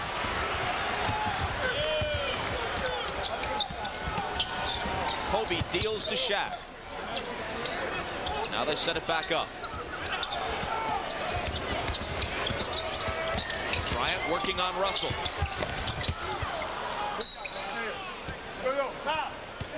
Out of bounds to the Lakers. With Corey Blunt starting, see, Karl Malone can play team defense. He's not going to respect his offensive game, so they're really playing 4-on-5 offensively. The Jazz can take advantage of that right now, maybe get a little bit of a lead. Jones' shot is way off. Shaq trying to keep it alive, and does. It goes off Utah, and the Lakers retain it. Normally Robert Horry would be the starter, but he missed the game in a practice due to the birth of his child, so he has not been around. That's why Corey Blunt is starting right now.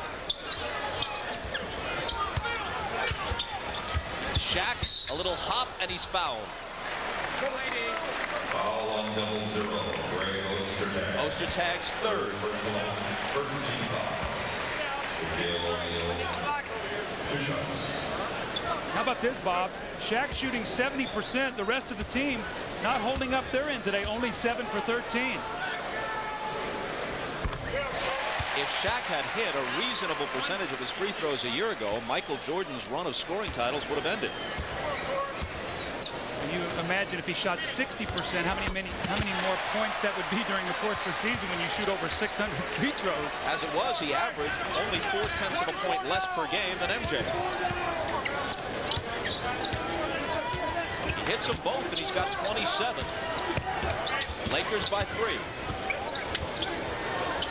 Stockton looking for Malone, and Fisher reaches in and hacks him. Tonight, after Ace Ventura on NBC, be sure to see the 60s. NBC's epic movie, packed with the music of a decade, is finally here.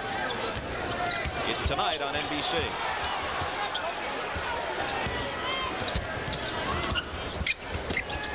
Stockton surrounded and loses it. Out come the Lakers, 3-on-1. It's Fisher to Blunt, who can't finish it, and Hornacek picks it up. Derek Fisher made a bad decision on that break. He should have gone to Kobe Bryant. He would have had a dunk. Hornacek throws one up on the run, no good, and it's Shaq with the rebound.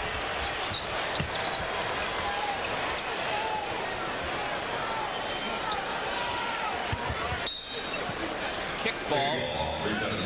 Lakers keep it with a new 24.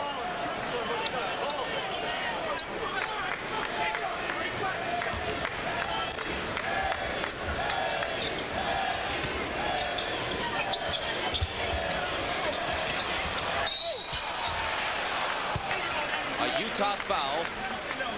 It's on Russell. The Lakers have numbers on this fast break. You're going to see Fisher. Kobe Bryant is right there for the lob. If he just throws it up right there, Kobe's going to get a dunk. He keeps his dribble and tries to drop it back to Blunt, who puts it on the floor, and they do not convert. I was talking about Derek Fisher really right now not playing with great confidence. Kobe Bryant, who scored 10, hits the first. At the end of games, if Shaquille O'Neal, who has shown signs of improving his free throw shooting in a big way, but if Shaq remains a poor free throw shooter, If Kobe, for all of his talent, remains questionable with his shot selection, they can be great players, all-star players, who aren't championship players if you can't count on them for the last possession of a close game, an important game. Bob, I couldn't agree with you more. That's what you're talking about, the maturity of this Laker team. Are they going to advance through the pain of defeat they felt the last 2 years? Malone from Stockton, an oft-repeated phrase. Yeah, but see that screen roll, they're still not doing a good job against it because they're allowing Malone to catch the ball and lay the ball in the basket. That rotation has got to get there sooner. Here's Eddie Jones, fadeaway baseline. He still can't find the range. Blunt with a hustling play. And Kobe backs away with the dribble. I'm not saying that Bryant and Shaq won't do it. I'm saying that's the big question that separates a contending team, in this case, from maybe a championship team. Plays like that won't hurt. Corey Blunt with the basket. Hornacek. It's short, and Blunt takes the rebound. Fisher and Stockton collide. And who picks up the foul? It's an offensive foul on Fisher. It's his third.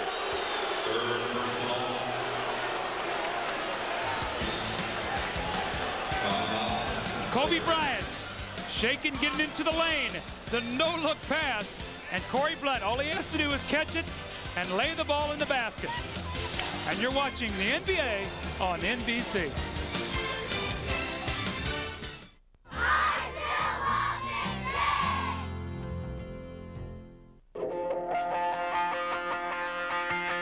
It is not whether you fall down.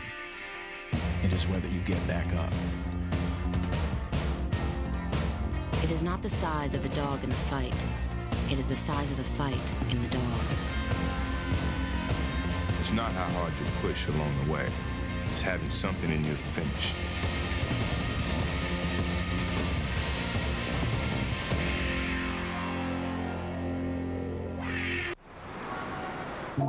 That weight on your shoulders looks pretty heavy, son. It's taxes. Go on. Not just my taxes. I'm doing my sister's, my nephew's. Everyone's getting married, having kids. I don't even know if I'm doing them right. Son, there have been over 800 tax law changes. Maybe they're expecting too much of you. Yeah. Hey, I don't think I got your name. H&R Block. We know. Do you? Mom, look at that. That is the one I want. Sweetie. Everybody's got one. We can't get that now. Come on. Honey, what did I say? Check this out. No. I haven't gotten a toy in so long. Come on. No. I have to get that. Little kids get what they want. Sweetie. Shouldn't you? Okay. Yes. Introducing Solara. An entirely different kind of Camry. It's for you.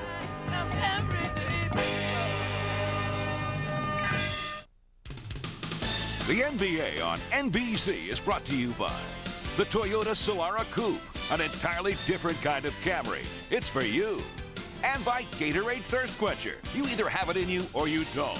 Gatorade, is it in you? Lakers are still not doing a good job defensively on screen roll, and you're going to see how 5 people have to be involved defensively. They've made a commitment now. They're trapping. They're doubling Stockton. Here goes Malone.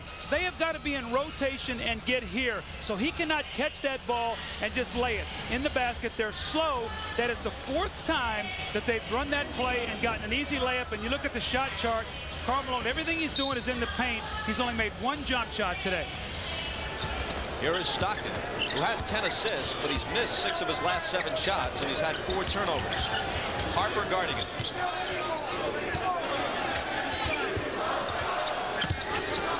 Malone, fouled on the play. Corey Blunt reaching in. That's 3 on Blunt.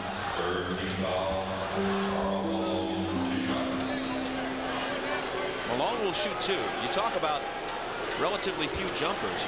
In the finals against Chicago, he took his game to the perimeter a lot and didn't get to the free throw line nearly as much as he usually does. He averages about 9 or 10 free throw attempts per game. In the finals against Chicago, only around 6 per game. And except for the Game 3 blowout in Chicago, every one of those games was close. That small difference in free throw attempts could have been the difference in the series. Well, the big difference was Chicago on the screen roll from Game 1 to Game 3 made a great adjustment, start pushing it baseline, and really forced Malone to step out and catch the ball, and they were giving him those jump shots. Today, Stockton is finding him on that little give and go, and he's getting all the way to the front of the rim for layups. Malone has 15 after the 2 free throws.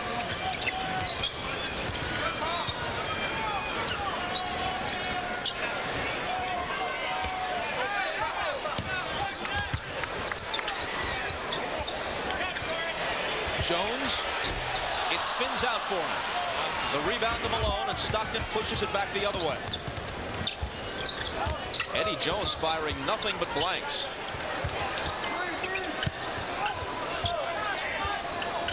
Malone's turnaround won't go. And a loose ball foul on Bryant Russell as he pushed trying to get the rebound. It's his second. We have not seen a whole lot of that action today where Utah is in sort of the secondary form of their fast break where Malone is getting that ball in the post or squeezing, looking for jump shots. The Lakers have done a nice job not allowing that play to occur today. Derek Harper in his 16th year in the league at age 37. Finding Shaq low, who misses over Ostertag. Loose ball taken by Stockton.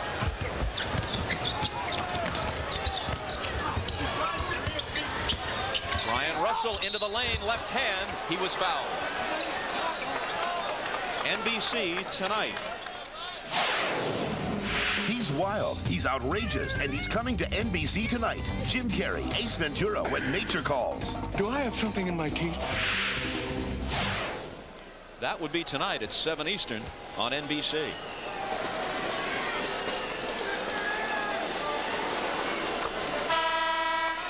Blunt picked up his 4th foul. And to put it bluntly, that means he leaves, and Eldon Campbell comes back in. Russell has one more free throw coming. And one of the things that concerns if you're the Los Angeles Lakers, what I've seen here early in this 3rd quarter, they're doing a lot of standing around. They've lost a lot of the movement, and everything is going inside to Shaq, and they're sort of waiting to see what Utah is going to do. They cannot allow themselves to stand around and watch Shaq play. Eddie Jones, 0 for 6 from the floor, has gone out. They're going with Fisher and Harper in the backcourt. Campbell, Shaq, and Bryant complete the 5. Eldon Campbell double-teamed. Gets it back. Harper for 3. He made 4 of 6 from three-point range Friday against the Rockets. He's a winner. He is a winner. Wherever he's been, he's brought that kind of attitude and toughness. 8 points today, 16 with 7 assists Friday night.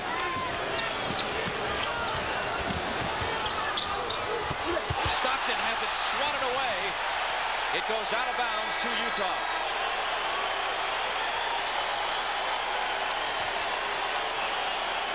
The great give and go to Stockton. The pump fake, he thinks he's open, and here comes Kobe Bryant with a spectacular left-handed block shot. And the chant of Kobe again as Hornacek hits on the run. The clock was winding down. They did not get a new clock. Hornacek read that play and made a great shot on the run. Harper's open. The rebound is clutched by Russell. Remember now, Isley came in the first half. They got a little stagnant. Malone fouled as he drives the baseline, and Utah is going to have a chance to tie. But in fairness to Howard Isley, Malone was in foul trouble, so he didn't get a chance to play with him a whole lot. But now Stockton has expended a lot of energy. They need production from Howard Isley so Stockton can come back in fresh. The foul on Shaq was his 2nd.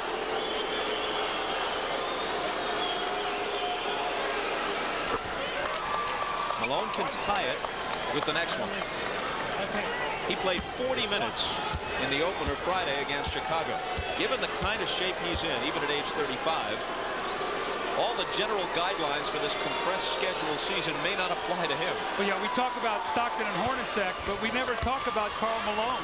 I guess we figured that he's just going to strap it up every night and be out there 40 minutes and play the power game that we're so used to seeing him playing. Tied at 58.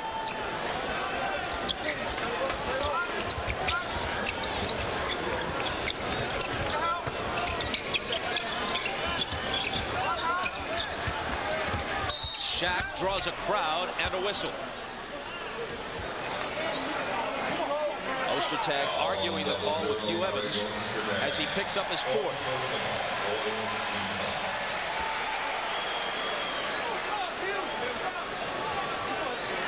Greg Foster in street clothes, evidently getting ready for our 60s special later today. Something resembling a leisure suit or Nehru jacket, plus the necklace. Very nice.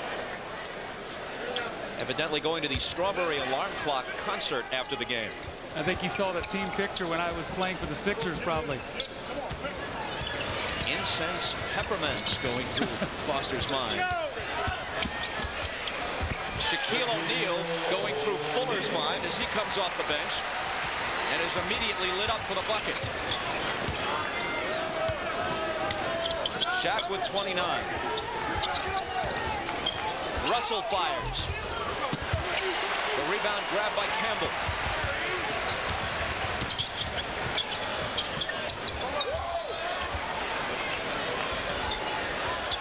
Shaq. Fuller on him. And a foul, and if it's Fuller, he'd have 4, just as Ostertag does.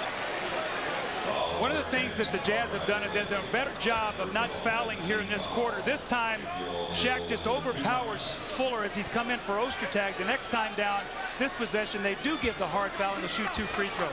Luckily for Utah, it was Isley over on the double who got hit with a foul, his second. And O'Neal continues to make a good percentage. Bob, what you've also seen in this quarter is with Derek Harper playing well. Fisher has stayed on the floor. Eddie Jones has gone to the bench, and Kobe has moved down to the small forward. Lakers by 3 as Shaq makes 1 of 2. He scored 30. He also has 14 rebounds.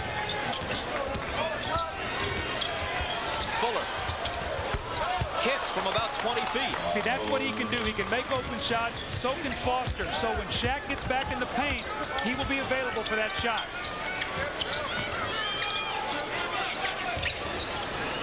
Kobe gives it up to Shaq. And it's slammed home on the offensive rebound by Campbell.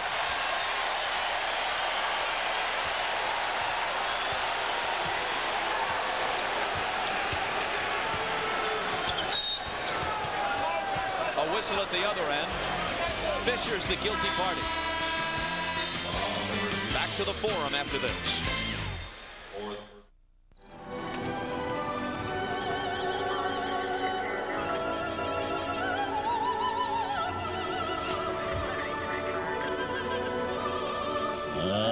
Stolen moments with the one you love.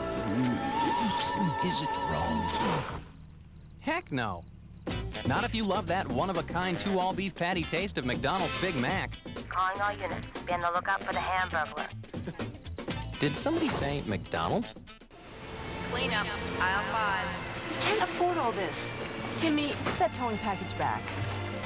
Didn't our truck come with shocks? Not the heavy-duty ones. What size is this? 16-inch.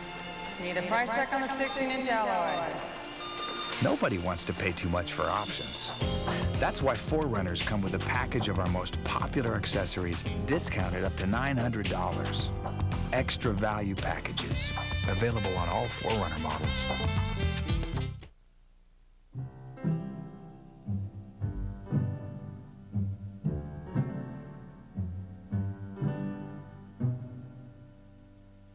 To be a mentor, you don't have to have all the answers. Interesting. You hungry? Yeah. You just have to be yourself, which, by the way, is pretty good. Do good. Mentor a child. Call 1-877-BE-A-MENTOR. Waterburn, Australia, a true story. A man was prospecting behind his trailer home when he discovered a 61-pound nugget of solid gold worth $1 million. When it comes to retirement, you can depend on luck, or you can depend on us, Sun America. We specialize in retirement investments. Ask about our personal retirement portfolios, and don't leave your future to chance. Sun America, the retirement specialist. Super G champion Alexandra Meisnitzer, the queen of skiing Pernilla Wiberg, the women's downhill, the world championships, late night tonight on NBC.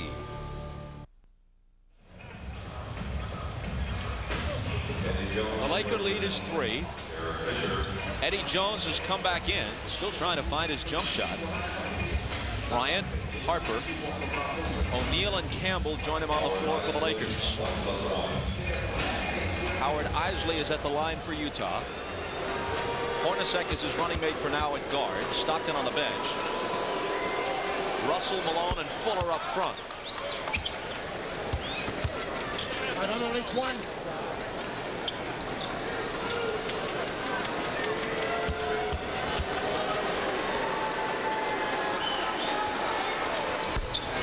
And Isley brings Utah back to within 1.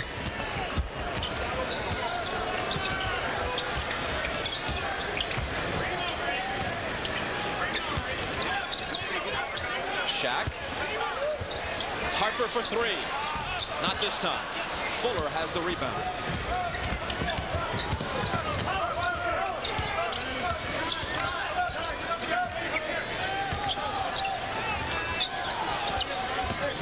Hornacek is doubled. In trouble along the sideline. It's Malone trying to get it off. It's an air ball taken on the other side of the hoop by Shaq. Good defense that time by the Lakers. Malone really took a tough shot. There were still 6 seconds on the clock. 2 minutes. Inside 2 minutes to play in the quarter. Russell picks it off and finds Malone, who can't handle it. It's taken away from him by Eddie Jones. Good defensive balance that time by Eddie Jones. Great reaction to get back and take away the easy score that would have given the Jazz a 1-point lead. Utah hasn't led since late in the first quarter. Eddie Jones still can't buy one. He's 0 for 7. When you're struggling, the last thing you want to do is try to hit a home run. He's laying behind that 3-point line. Get an easy one. Get to the free throw line. Isley driving on Harper, rejected by Campbell. Utah ball.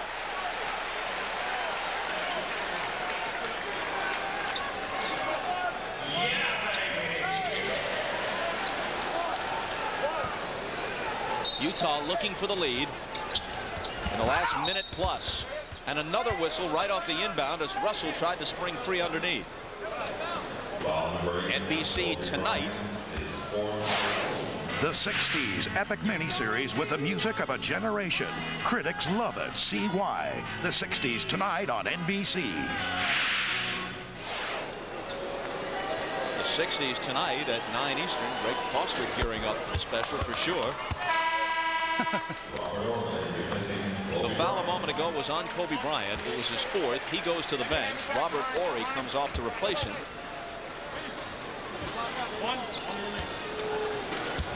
Ryan Russell, who now has 7, can give Utah the lead if he hits this one. Bob, remember when we tipped the ball to start this game, I said the question is going to be, does the Jazz want to win this game as much as the Lakers? I can tell you now, they do. Tied at 63. Lakers had a 13-point lead in the second quarter. Here's Eldon Campbell. Plenty of contact, no whistle, and the basket gives the Lakers a 2-point edge.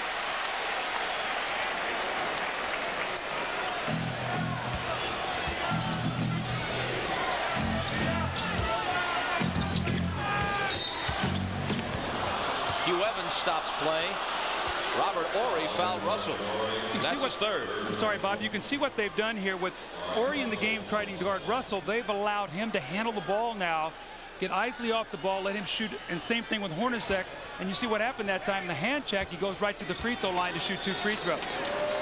You know, you look at Brian Russell. He's been posterized a couple of times on 2 of Michael Jordan's most famous game-winning baskets. But Brian Russell is a good defensive player, and in fact, since no one can really stop Michael, you'd have to say that through most of last year's finals, when he was on him, Russell did as good a job as you could hope for. The only thing you could do when you played against Michael Jordan was compete and make him work hard for everything. You could not give him anything easy, and that's what Brian Russell did. You're talking about the greatest player to ever play the game. Horry's got it. Russell leaning on him, backs him into the lane and finds Campbell.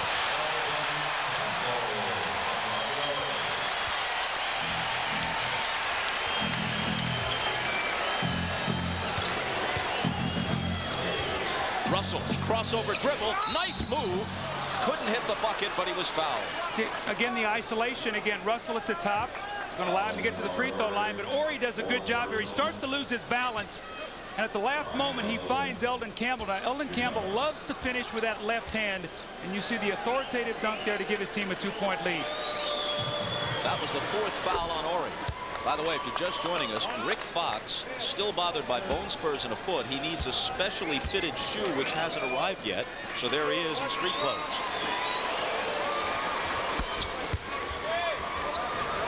Now the question is, what will the Laker lineup be when they're truly at full strength? Because there's a hue and cry for Kobe Bryant to be a starter. Last year he came off the bench and averaged more points than any reserve in the league.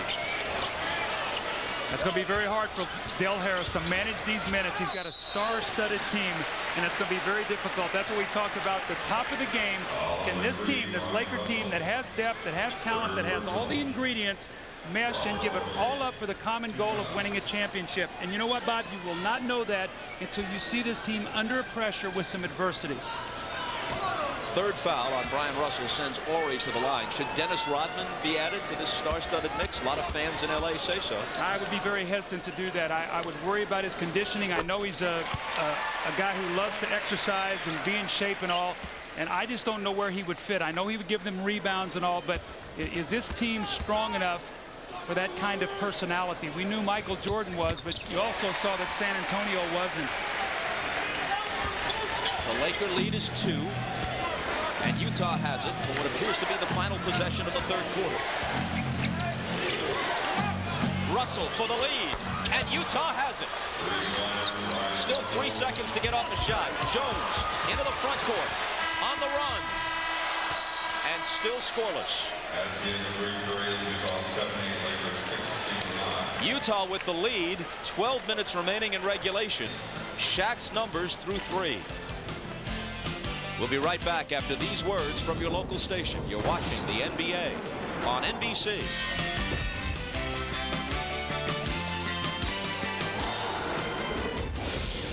Shh, everybody, get ready. Okay.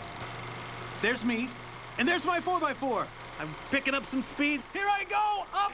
Woo! Look at me move, and I look great doing it. Woo! Yeah! Look out, everybody. Here comes Tacoma Man. You're the bomb, baby, the bomb. The man. So, what do you think? I am everyday people. How has Black history made an impact in your life? More than anything, it gave me a sense of pride and a better understanding of who I am. It made me more determined to do something positive with my life. Some people may say, I'm not African American, so why do I need to learn about Black history? Because Black history is American history. It's about celebrating American people. That's why everybody should celebrate Black History Month. You're watching NBC. Oh no, I forgot Valentine's Day! Don't panic. A dozen red roses are always the perfect gift. That is, if they didn't drop dead in days and cost over $60. This year, give her beautiful silk roses that last a lifetime. Forever Roses for only $19.95. She'll be delighted when Forever Roses are delivered right to her door in a professional florist box filled with a dozen of the finest silk roses and a personalized greeting card, all for just $19.95. But wait, call today and we'll include a second dozen absolutely free. That's 2 dozen long stem roses handcrafted from the finest silk to stay as beautiful as the day you sent them. Our drivers are standing by and we guarantee delivery for Valentine's Day. Call now to order Forever Roses for just $19.95. But supplies are limited, so to order for this Valentine's Day, you must call right now. Call 1-800-305-1122. That's 1-800-305-1122. You're watching NBC America via satellite.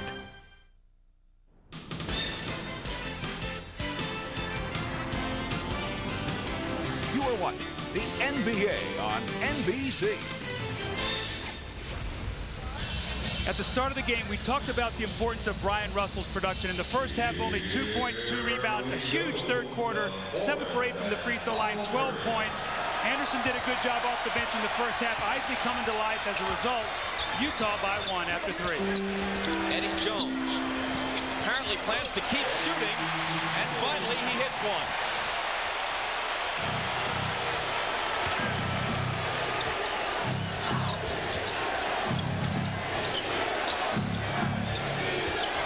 Jones' first basket of the game.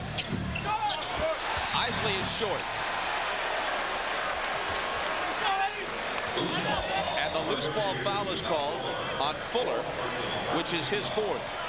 Eddie Jones with a little one-on-one against Shandon Anderson. You're 0 for 7, and you take this tough fadeaway off 1-foot shot for your first field goal of the game. Maybe that will get him energized to give his team a big fourth quarter, which they need. Fuller out. Adam Keefe in. Bryant drives on Russell. Talk about a tough basket. 14 for Kobe.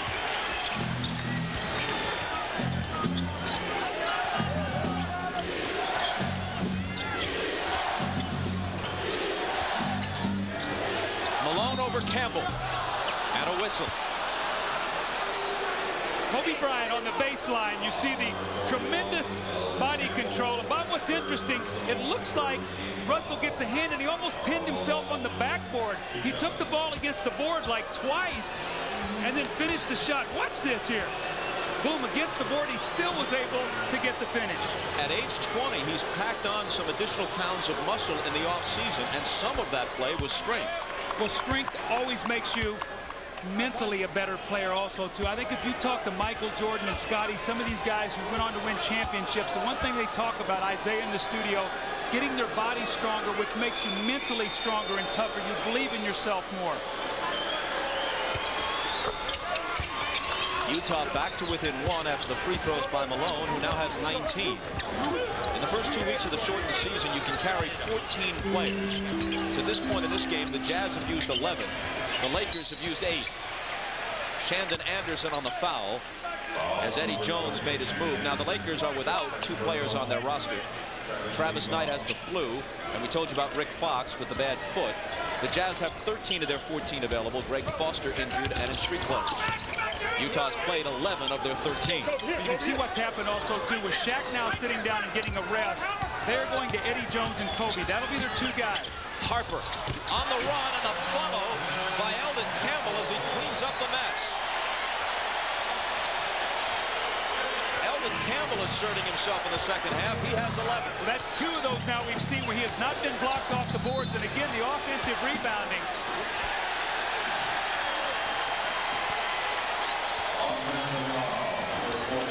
Harper's going to take the tough shot, and Malone looks to go to the boards, and when he does, Campbell just bumps him underneath the basket in the strong finish, and then on the other end, Shandon Anderson with the offensive foul trying to post up. Which is Anderson's 3rd. Go, Kobe, go! Kobe looking to go to work. The jumper isn't there. Rebound battle. Eddie Jones goes tumbling, gets it to Campbell, and a Utah foul. You can sense a momentum swing here. They have an energy team on the floor. In the 3rd quarter, they got stagnant. They now have a high-energy, active team. There's more movement, and when you have more movement, you get offensive rebound opportunities, and Campbell is doing a good job.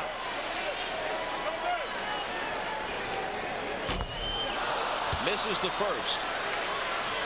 Ostertag, Fuller, and Shandon Anderson all have 4 fouls for Utah. Blunt, Ori, Fisher, and Bryant all with 4 for the Lakers. Ostertag on the bench.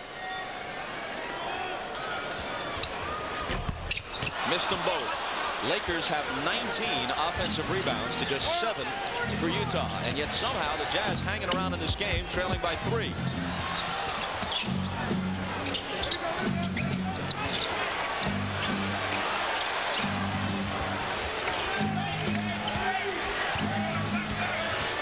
Isley's jumper.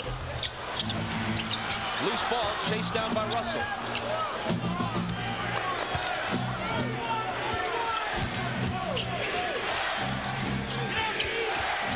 Malone off balance. The rebound to Eddie Jones.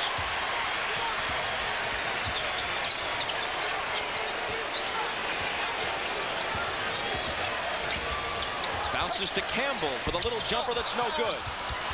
Kobe has it. Utah continuing to get killed on the offensive glass. And a foul on the play, apparently an offensive foul. And it's called on Bryant. Clock stops with 9:08 to play on the board.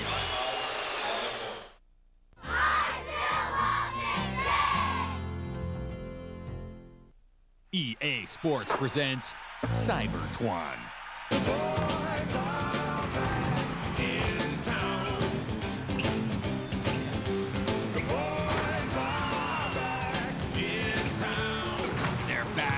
They're back. The NBA on NBA Live 99.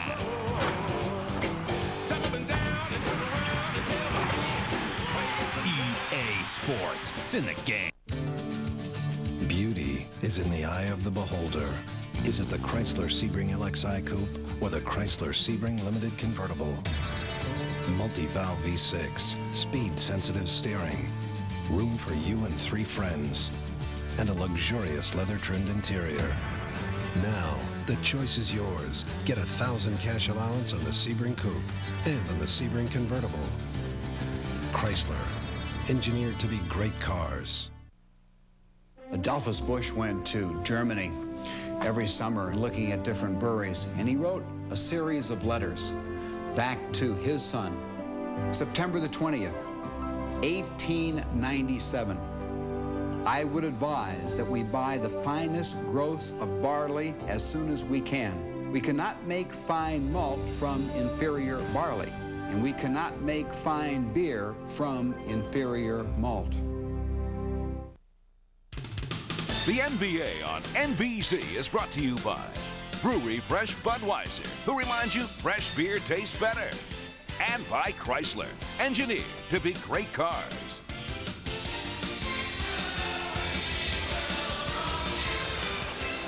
As we return to the Great Western Forum, Kobe Bryant committed his 5th foul, an offensive foul, just before the break. What's going to happen here is Isley's going to be up guarding him, and Kobe's going to take his right arm and knock away his left. It happens so quickly. Right there you see it. Boom, he sort of hooks it to give himself an advantage where he can turn the corner. That's a good call. Couple of things worth noting here. Utah has been beaten on the offensive glass to the tune of 20-8 so far. Even against the Bulls at home on Friday night, though they won the game, they had just 6 offensive rebounds to Chicago's 15. If this is a trend for them during the season, they're going to be hard-pressed to win. That's why your big people have to be able to stay on the floor. And if you think about it, Ostertag and Malone both in early foul trouble today, and the Lakers took advantage of it. But I like what's happening here with Utah. Brian Russell is not settling for the outside jump shot. He's catching the ball and dribble penetrating and getting fouls. This is his 8th and 9th free throw attempts of the game. That foul on Shaq was O'Neal's 3rd. Russell way off with the free throw. You mentioned at the beginning of the game that one of the keys to the Lakers season and to their title hopes would be the ability to win low-scoring games. Last year they were 45-6 when scoring more than 100. Just 16-15 under 100. This game, if it ends in regulation, looks like a game where the winner will be in double digits, not triple digits. And that's a good call, Bob. And they won 99-91 the other night against Houston. So 2 games early at that tempo. Eldon Campbell against Malone. Hold on, says Hugh Evans. Malone with the personal. Later tonight, NBC has a blockbuster double feature. First at 7, 6 Central. It's Jim Carrey in Ace Ventura: When Nature Calls, followed by the 60s, the movie event All America is talking about. That's tonight on NBC. Malone now joins the group with 4 fouls. Shaq double teamed. Campbell couldn't finish it. Loose ball to Stockton. Russell, daylight. Got his own. Tries to follow. Ball ripped away, and Horry has it. Anderson pokes it away from behind, and Utah takes it right back. And now Anderson is sent sprawling, and play is finally stopped. That was terrific hustle by Shandon Anderson. Robert Horry bringing that ball down the floor casually, and Shandon Anderson runs right in behind him, knocks it loose, and I think in his frustration, Horry picked up the foul. Now he has 5, as does Kobe Bryant. Utah looking to tie.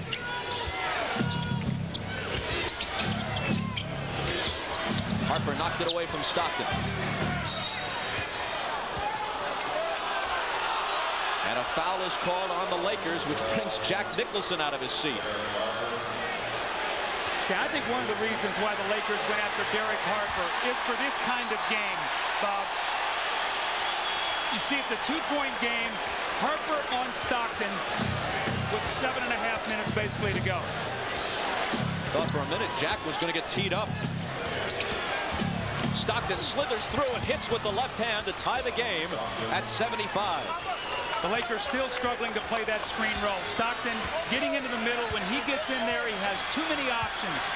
The foul a moment ago was on Harper, but that was only his second. Shaq against Ostertag. A miss, but he was fouled. Russell contending that he traveled.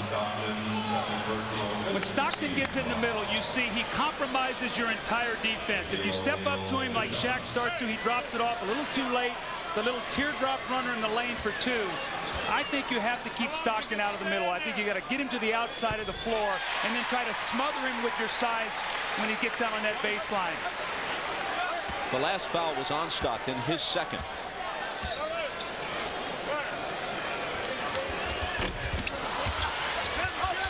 And Ostertag has the miss.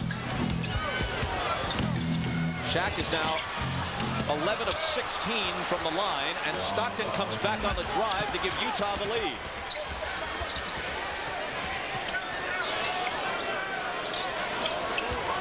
Low to O'Neal again. Hook over Ostertag is long, and Malone claims it.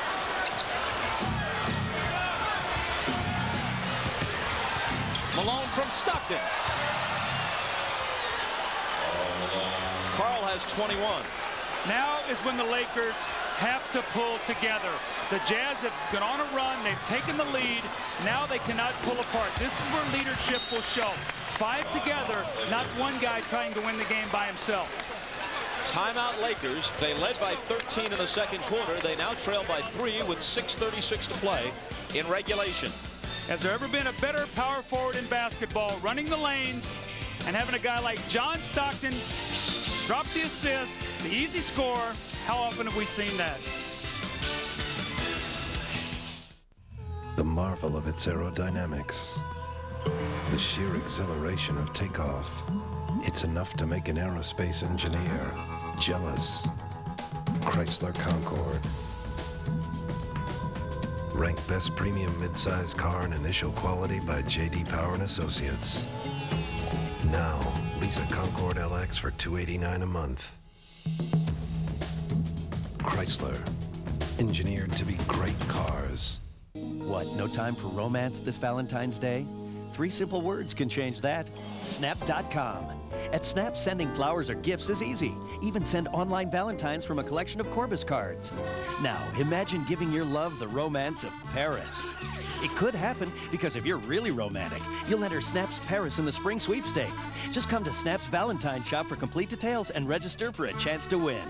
This year, romance starts at Snap.com. Right answers, right away. Welcome to the Baja Gordita hotline. If you want to talk about warm, pillowy flatbread, press 1. If you're into zesty pepper jack sauce, press 2. Rau. Here's a fantasy come true. New Baja Gorditas with zesty pepper jack sauce and freshly made salsa, just 99 cents each. Better grab one now. It's great to be down here performing in front of the best fans in any professional sport. Glad you're here, man. Glad you're here. Welcome. Thank you so much. We'd just like to say thank you for coming out. There's a wonderful show of support here tonight.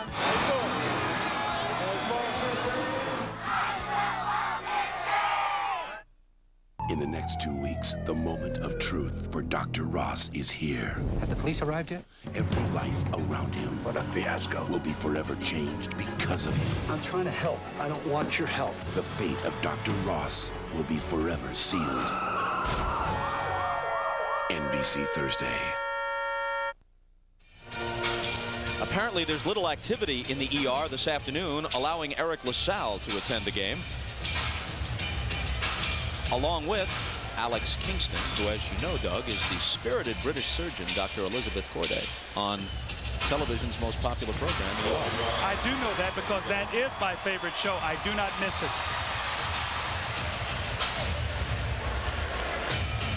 The Jazz in front by 3. And Doug, you were noting something about the team's respective body language during the timeout. Well, the Lakers came out of the timeout a little early, and they started walking around. You know, they were sort of by themselves. The Jazz together, and I think this is where the Lakers really have to pull together. This is an important finish here, these last 6.5 minutes. Shaq in the lane against Ostertag, and he's fouled. Stockton came over to help. And let's see who they call the foul on. It's Stockton. Remember the spectacular first half, Shaq. We talked about the energy, the adrenaline. 23 and 11, 8 for 17. You see in the second half, 8 and 3, only 2 of 6. He does knock in this free throw. But Bob, he was playing at such a high level this early in the season. You had to wonder what kind of conditioning. He's going to have to draw on every resource and be the leader that he's talked about to win this basketball game. How about that? 12 of 17. Unremarkable for some, but good for him. That one rattles out. So he's hitting 2 out of 3 for the day. 12 of 18. He shot better than 58% from the floor last year, the best in the league. Malone from 20. Now remember, Malone is fresh. He only played 10 minutes in the first half, so he has fresh legs right now. And he has 23 points. You ready to step?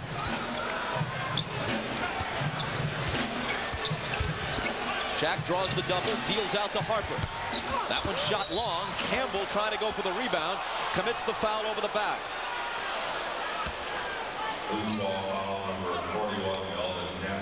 Karl Malone on this little screen loves to step out, isolate. If you back off of him, he'll shoot that jump shot. That's the shot that we saw him shoot so much against the Bulls in the finals. The loose ball foul on Campbell. Now Malone goes to the free throw line to shoot 2 with an opportunity to put his team up 6 points.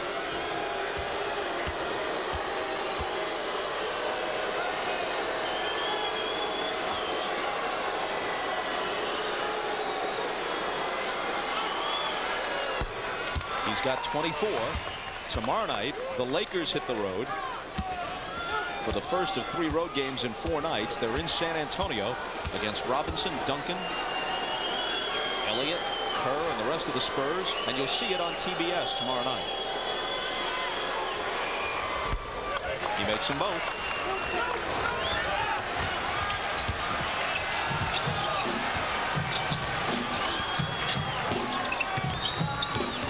Trailing by 13, the Jazz are now up 6. Who's going to shoot the ball? 6 on the shot clock. Horry, 2 seconds to shoot. Misses the runner, and Utah has it. Stockton pushing it up the floor.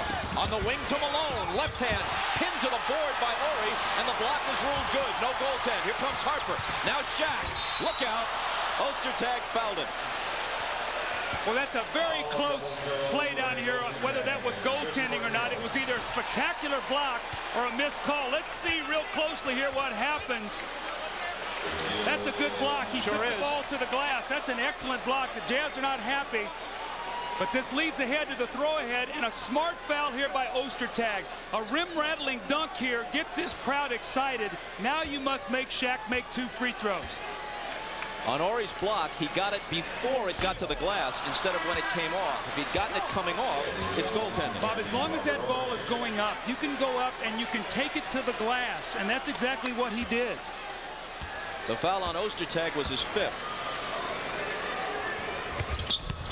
And this time Shaq misses them both, so his free throw percentage is falling off now as the game moves along. I think that's fatigue, and that's why it's a great foul. Now all of a sudden that deflates you a little bit. You have just now missed 2 free throws. Instead of the certain dunk, which as you say would have brought the crowd to life, they come away empty from the trip down the floor, and Stockton sticks the jumper at the other end. Again, the screen roll, and as this season goes along, the Lakers are going to have to find an answer about how they're going to defend that. No Eddie Jones also, too. Do you notice that, Bob? They brought him back in now, but it was Robert Horry, so they have just brought Eddie Jones back into the game. 20-second timeout. A 20-second timeout requested by the Lakers with 4:39 to play in the game. Screen roll, how are they going to play it? You see Malone coming over to set the screen. And now the Lakers are a little bit of a quandary. Campbell is late getting there. He tries to show and get back, and Harper cannot get there. Miscommunication. They've got to make a decision. Are they going to trap it or are they going to push it baseline? Right now there's indecision, and nobody runs that play better ever than John Stockton. And you see what happens. 33 pick and rolls that's led to 26 points. So they've done a nice job today on that play once again. If they get 33 to 40% of their offense off screen roll, that's when the Jazz are at their best. They have 85 points today.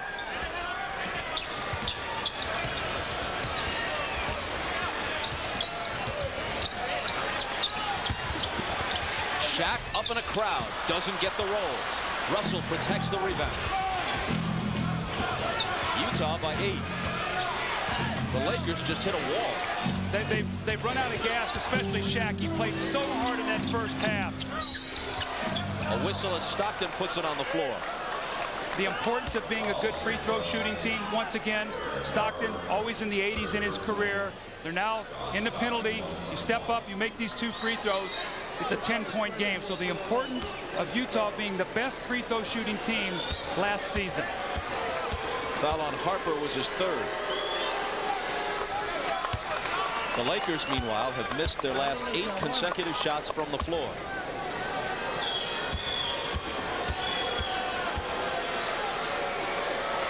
You know, when you're trying to knock a team out, sort of reminiscent of when Michael was still playing for Chicago. You had him down, but you knew he was there and they were going to keep coming. It's almost like that's where the Lakers still are right now with Utah. 23-point turnaround, 13-point deficit turned into a 10-point lead for Utah. Eddie Jones for 3. It rims out on him. Loose ball taken by Campbell for the putback. Plus the foul. Ostertag has to be very careful here. He slammed the ball to the floor. Could have got a technical foul. Well, he's fouled out. And Fuller comes back in. Watch what happens after this play. Now, what the referees are saying is he was disappointed himself, not at the call. The foul, and watch Ostertag slam the ball down. That could be a free throw and a technical. That could be a 4-point play.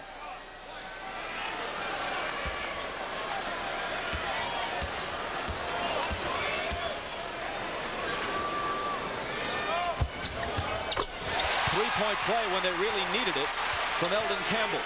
Still plenty of time, but they must win it with their defense. Good day for Campbell, 14 points, 11 rebounds. Malone's all alone. It's short, and Kobe has it.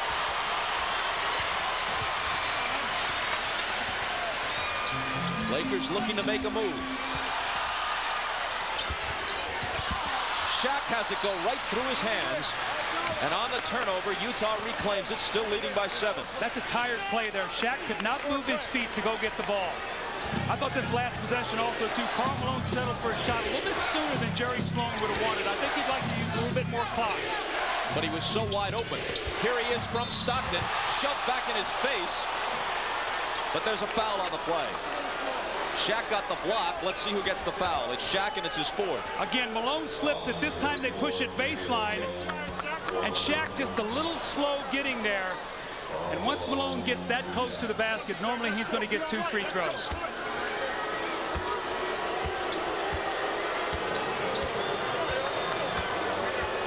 Trying to push the lead back to 9 if he can hit them both.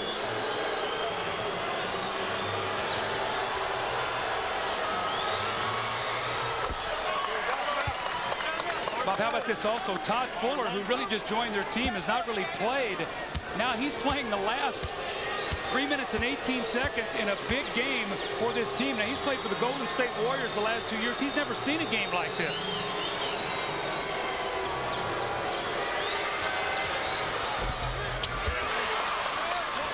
Malone with 27. Meanwhile, Shaq 0 for 3 from the floor and 2 of 6 from the line as the fuel gauge nears empty for him in the 4th quarter. The Lakers ask for time. Still plenty of time to make a move, but they're down by 9 points. We have two different command accounts because our investment strategies are slightly different. I'm more aggressive. I like to take long shots. I'm a bit more conservative. So we can compare at the end of each month when we get our command account statement, and then we can argue and fight about it. Disagree. We demand service. We demand quality. I wouldn't say we're demanding about that. For heaven's sake, that's a demanding service. We just expect it. This is not a commercial, it's a sitcom. With QuadraDrive, the only four-wheel drive system that operates at maximum capability all the time, it's no wonder the all-new Jeep Grand Cherokee is one of the safest ways to cross treacherous terrain.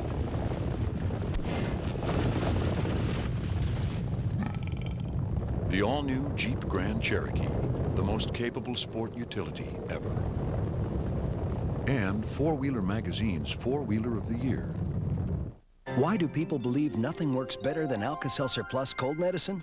It just breaks up my nasal congestion so that I can finally breathe. It effervesces. It clears my stuffed up head. What they're saying is only Alka-Seltzer Plus has the power of effervescence. It rushes medicine to break up your worst cold symptoms fast. Nothing breaks up your cold better than Alka-Seltzer Plus.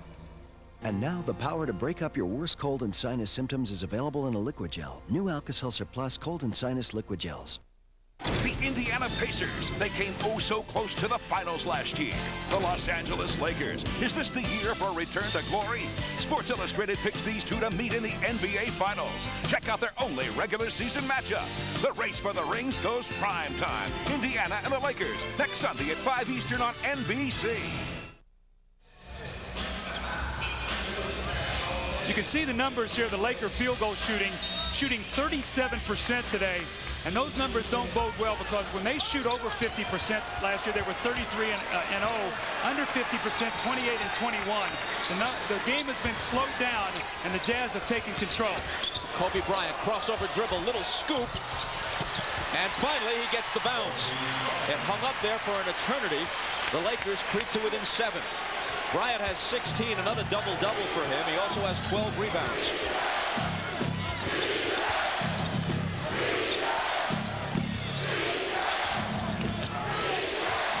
Malone from Stockton. Rebound Campbell.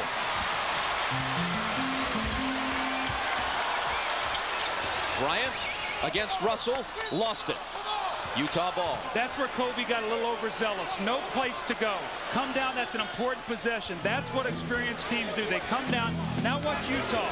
They'll use some clock, and they'll probably get a high percentage shot.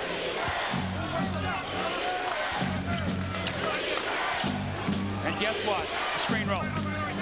Here it comes. Stockton shoots the jumper and cans it. See, that's the difference of experience and execution right now. And the Lakers are still going to have to make great strides in that area. 2 minutes to play, trailing by 9. Shaq gives Fuller the brush, but misses the hook.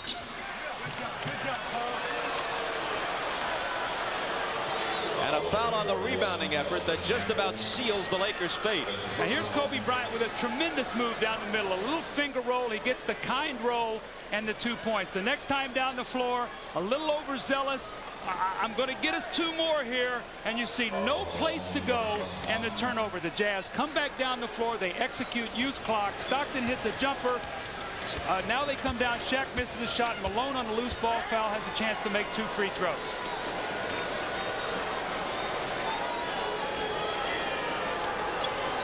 The foul on Campbell was his 5th. Still a 9-point game.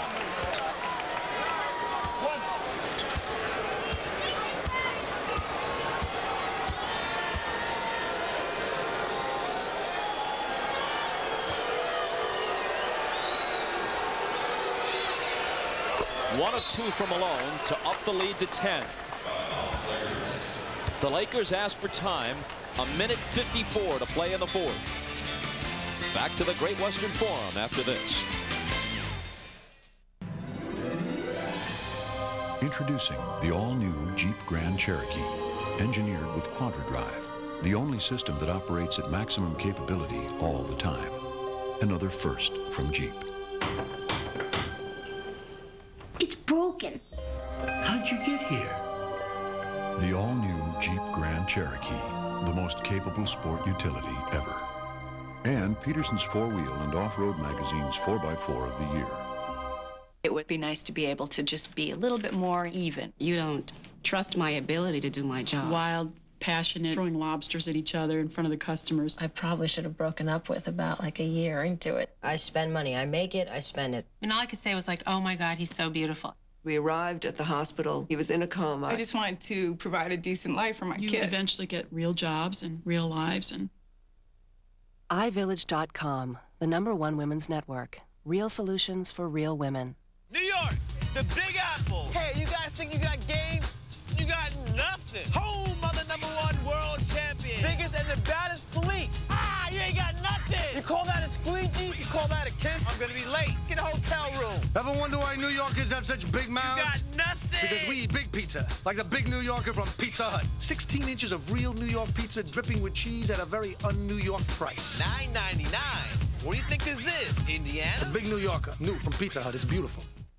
Tonight, NBC presents the motion picture event Rolling Stone calls Gripping. Get yourself on home now. We are home. The story of an explosive decade and the families who lived through it. This war is wrong. Featuring the greatest music of the 60s, the movie event of a generation, the 60s, NBC Tonight.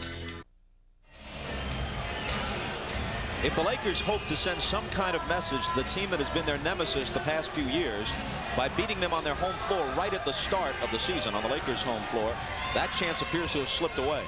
Well, you know, Bob, sometimes losing a game like this for a team like the Lakers could be more beneficial than winning it. Sometimes winning it might be a little fool's gold early. Start getting a little full of yourself. What this does is send a message.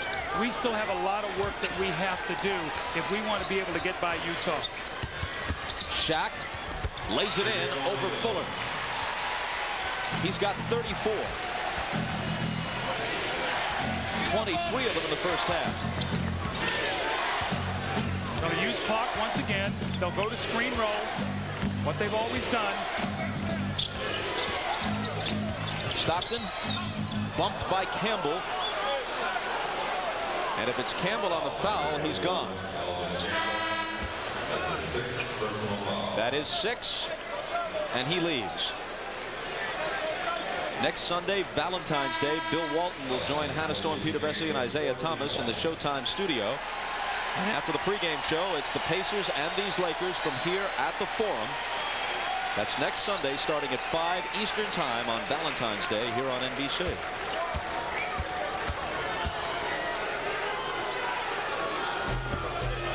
In the fourth quarter, Utah has 23 points, and Stockton and Malone have 22 of them. They each have 11. Yeah, but the reason that Stockton can come in and do that is because Howard Isley buys him some minutes and buys them effectively. And you have to say the same thing about Shandon Anderson, what he did today. Those are quality, quiet little things so that stars can win games for you when it's on the line. Harper open, converts the three. A 7-point game with 1:15 on the clock. Stockton fouled by Horry. And Stockton is going to have that ball in his hands. He's a great free throw shooter, and he wants to be the guy who gets fouled to go up to the free throw line. Now Horry has fouled out. When you talk about the fall off in Stockton's numbers, and some of it is attributable to age, no question. He's still an excellent player. He is past his peak. But it's fair to note, as you did, that Isley taking significant minutes accounts for some of that fall off in points and assists for Stockton. It's not entirely a fall off in effectiveness. Absolutely. And what is, you know, Jerry Sloan has a formula. Normally about the 6-minute mark of the first quarter, regardless of how Stockton's playing him, he takes him out. And then he usually leaves Malone out there to keep that second team afloat, comes in there with Shandon Anderson, and then when Stockton is rested, he brings him in and gives Karl Malone a little bit of a rest. It's a lot what Chicago used to do with Pippen and Jordan. Usually always one of those guys were on the floor. Great game for Stockton. 24 points, 11 assists. Harper drives past him, and they lose it. Here goes Stockton ahead of the field, chased by Bryant. And instead of taking it to the rack, he circles back outside to kill time. 2 points is not as important as burning the clock. A veteran play by Stockton. Fuller.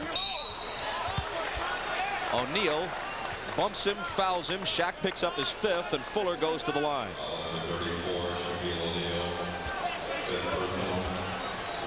Let's take a look at what's ahead for these teams.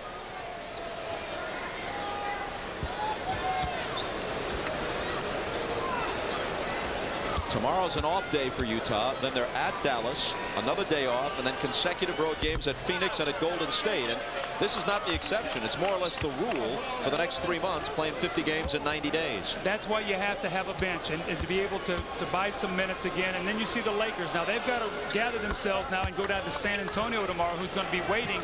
And you know there's bad blood there between Shaq and David Robinson and Tim Duncan. He's already laid down the gauntlet this year about that they were going to knock them out. So it'll be interesting. Foul on Fuller. He apparently held Shaq's shorts, or at least grabbed them. It's been an interesting start this week, Bob. A lot of excitement, and you know, some teams have played exceptionally well. You have to look at New York has lost their first 2 games. Miami loses to Detroit, then wins at New York. Detroit has played terrifically. They win at Miami, come home, beat Indiana today. Indiana now starts the remainder of a 5-game road trip. We'll see them here next Sunday. So it's going to be very interesting. I think there's going to be some surprise teams this year. Shaq has 36. He's now 13 of 22 at the foul line. He started hot and then cooled off. Fatigue will do that. And this is nothing. I mean, Shaq was playing so hard, but I just didn't think he could sustain it that long, and not in the second game of the season after having the long layoff. Kobe Bryant sees his day reach an end with foul number 6. And you know what you're going to see if you're Del Harris tomorrow? Questions. The questions about your team. You know, can Eddie Jones and Kobe Bryant play with each other? You know, what's your point guard situation? Is Derek Fisher and Harper going to be able to do it? Are you tough enough on the front line? Do you need to add Dennis Rodman? It's funny what one loss will do. Not if you're the coach, but that's the kind of speculation you get when you're in this kind of hot seat. Well, the press and the fans are going to take this team's temperature on an almost game-by-game basis. That's what's called great expectations. Thank you, Charles Dickens. Get up! Get up! Shaq looked like he traveled, no call. The little hook is good over Fuller.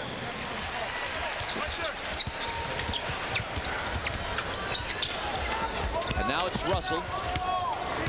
In the last 15 seconds, they're yelling foul, foul from the Laker bench. They took a while to do it. But Bob, one thing I'd like to see what happened also too. Watch when this game is over. If we can just watch Utah, when the game is over, you're not going to see a lot of excitement or whatever. They're going to be happy that they won the game, but their big thing is we want to win a championship. So you're not going to see a lot of, you know, activity. They're going to get together, high five a little bit, and they're going to go in their locker room and get ready for the next game. Shaq is the 4th Laker to foul out, joining Bryant, Horry, and Campbell. He had 37 points, 14 rebounds, played 41 minutes.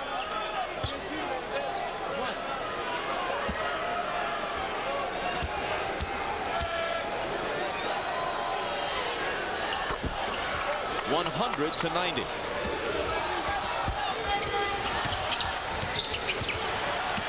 Harper misses the bank attempt, ball out of bounds with just over 3 seconds to play. Trailing by 13 in the second quarter, Utah comes back to win going away. The burst at the end of the half to get it to within 5 was salvaged the fact that Malone was in foul trouble. He came back strong, and he and Stockton finished it off. Jones is bumped, and there's a foul with 1.6 on the clock. Shandon Anderson is the guilty party. Eddie Jones will shoot 2 meaningless free throws. He has but 2 points for the day, and he's stuck there. Normally a great free throw shooter, and his body language right now is that he's struggling. Look at the field goals. 1 for 10. He was 2 for 12 the other night, so he started out, what, 3 for 22? Utah starts out 2-0.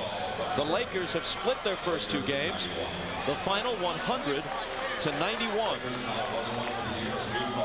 And if there was a message to be sent today, it was sent by the veterans, the Jazz, to the younger team, the Lakers. Let's go to Ahmad. All right, I'm here with Karl Malone. Karl, first of all, tell me the condition of your hand. I know you heard it earlier in the game. Well, I heard it earlier, but I'm fine. You know, this is part of it. I've played with injuries all my career, and like it was a tough first half, but I'm fine. I don't make any excuses. When I put my uniform on, I expect to come out and play. It was a great team effort, Ahmad. It was a good win for me. Well, what happened at the halftime? Because you guys were outplayed in the first half, but still only down by 5 at the half, and then turned it all the way around. Well, the thing about it is they was getting a lot of offensive rebound. They killed us on offensive boards. Coach mentioned that during preseason against Denver. Chicago did the same thing. So we have to get tough, but most important thing, I think we got mentally tough today. And whenever you do that, you're going to give yourself an opportunity. Like I said, it was a big win, but we got a lot more work to do. It's going to be tough out here in the West. We realize that. But like I said, the night and day between the first and second half. I think the statement you guys said today, a lot of talk about the championship going through the Lakers or going through Indiana, but it still goes through Utah. No, we're going to let everybody keep talking like they're talking. We're going to just play Jazz basketball, and that's what we're going to do. So ain't nobody talking about us right now. That's fine. All right, Karl, congratulations. Back to you, Bob. Thanks, Ahmad. Karl Malone had 28 with 8 rebounds. John Stockton, 26 points, 11 assists, 16 of his 26 came in the fourth quarter. Again, the final, the Jazz 100, the Lakers 91. Next Sunday, on Valentine's Day, it's NBA Showtime at 5 Eastern. Then we return here to the Forum as the Eastern Conference favorites, at least that's by consensus, the Pacers, take on the Lakers. Tonight on NBC, a blockbuster double feature at 7 Eastern. Jim Carrey stars in the hit comedy Ace Ventura: When Nature Calls. That's followed by the 60s, the movie event all of America is talking about.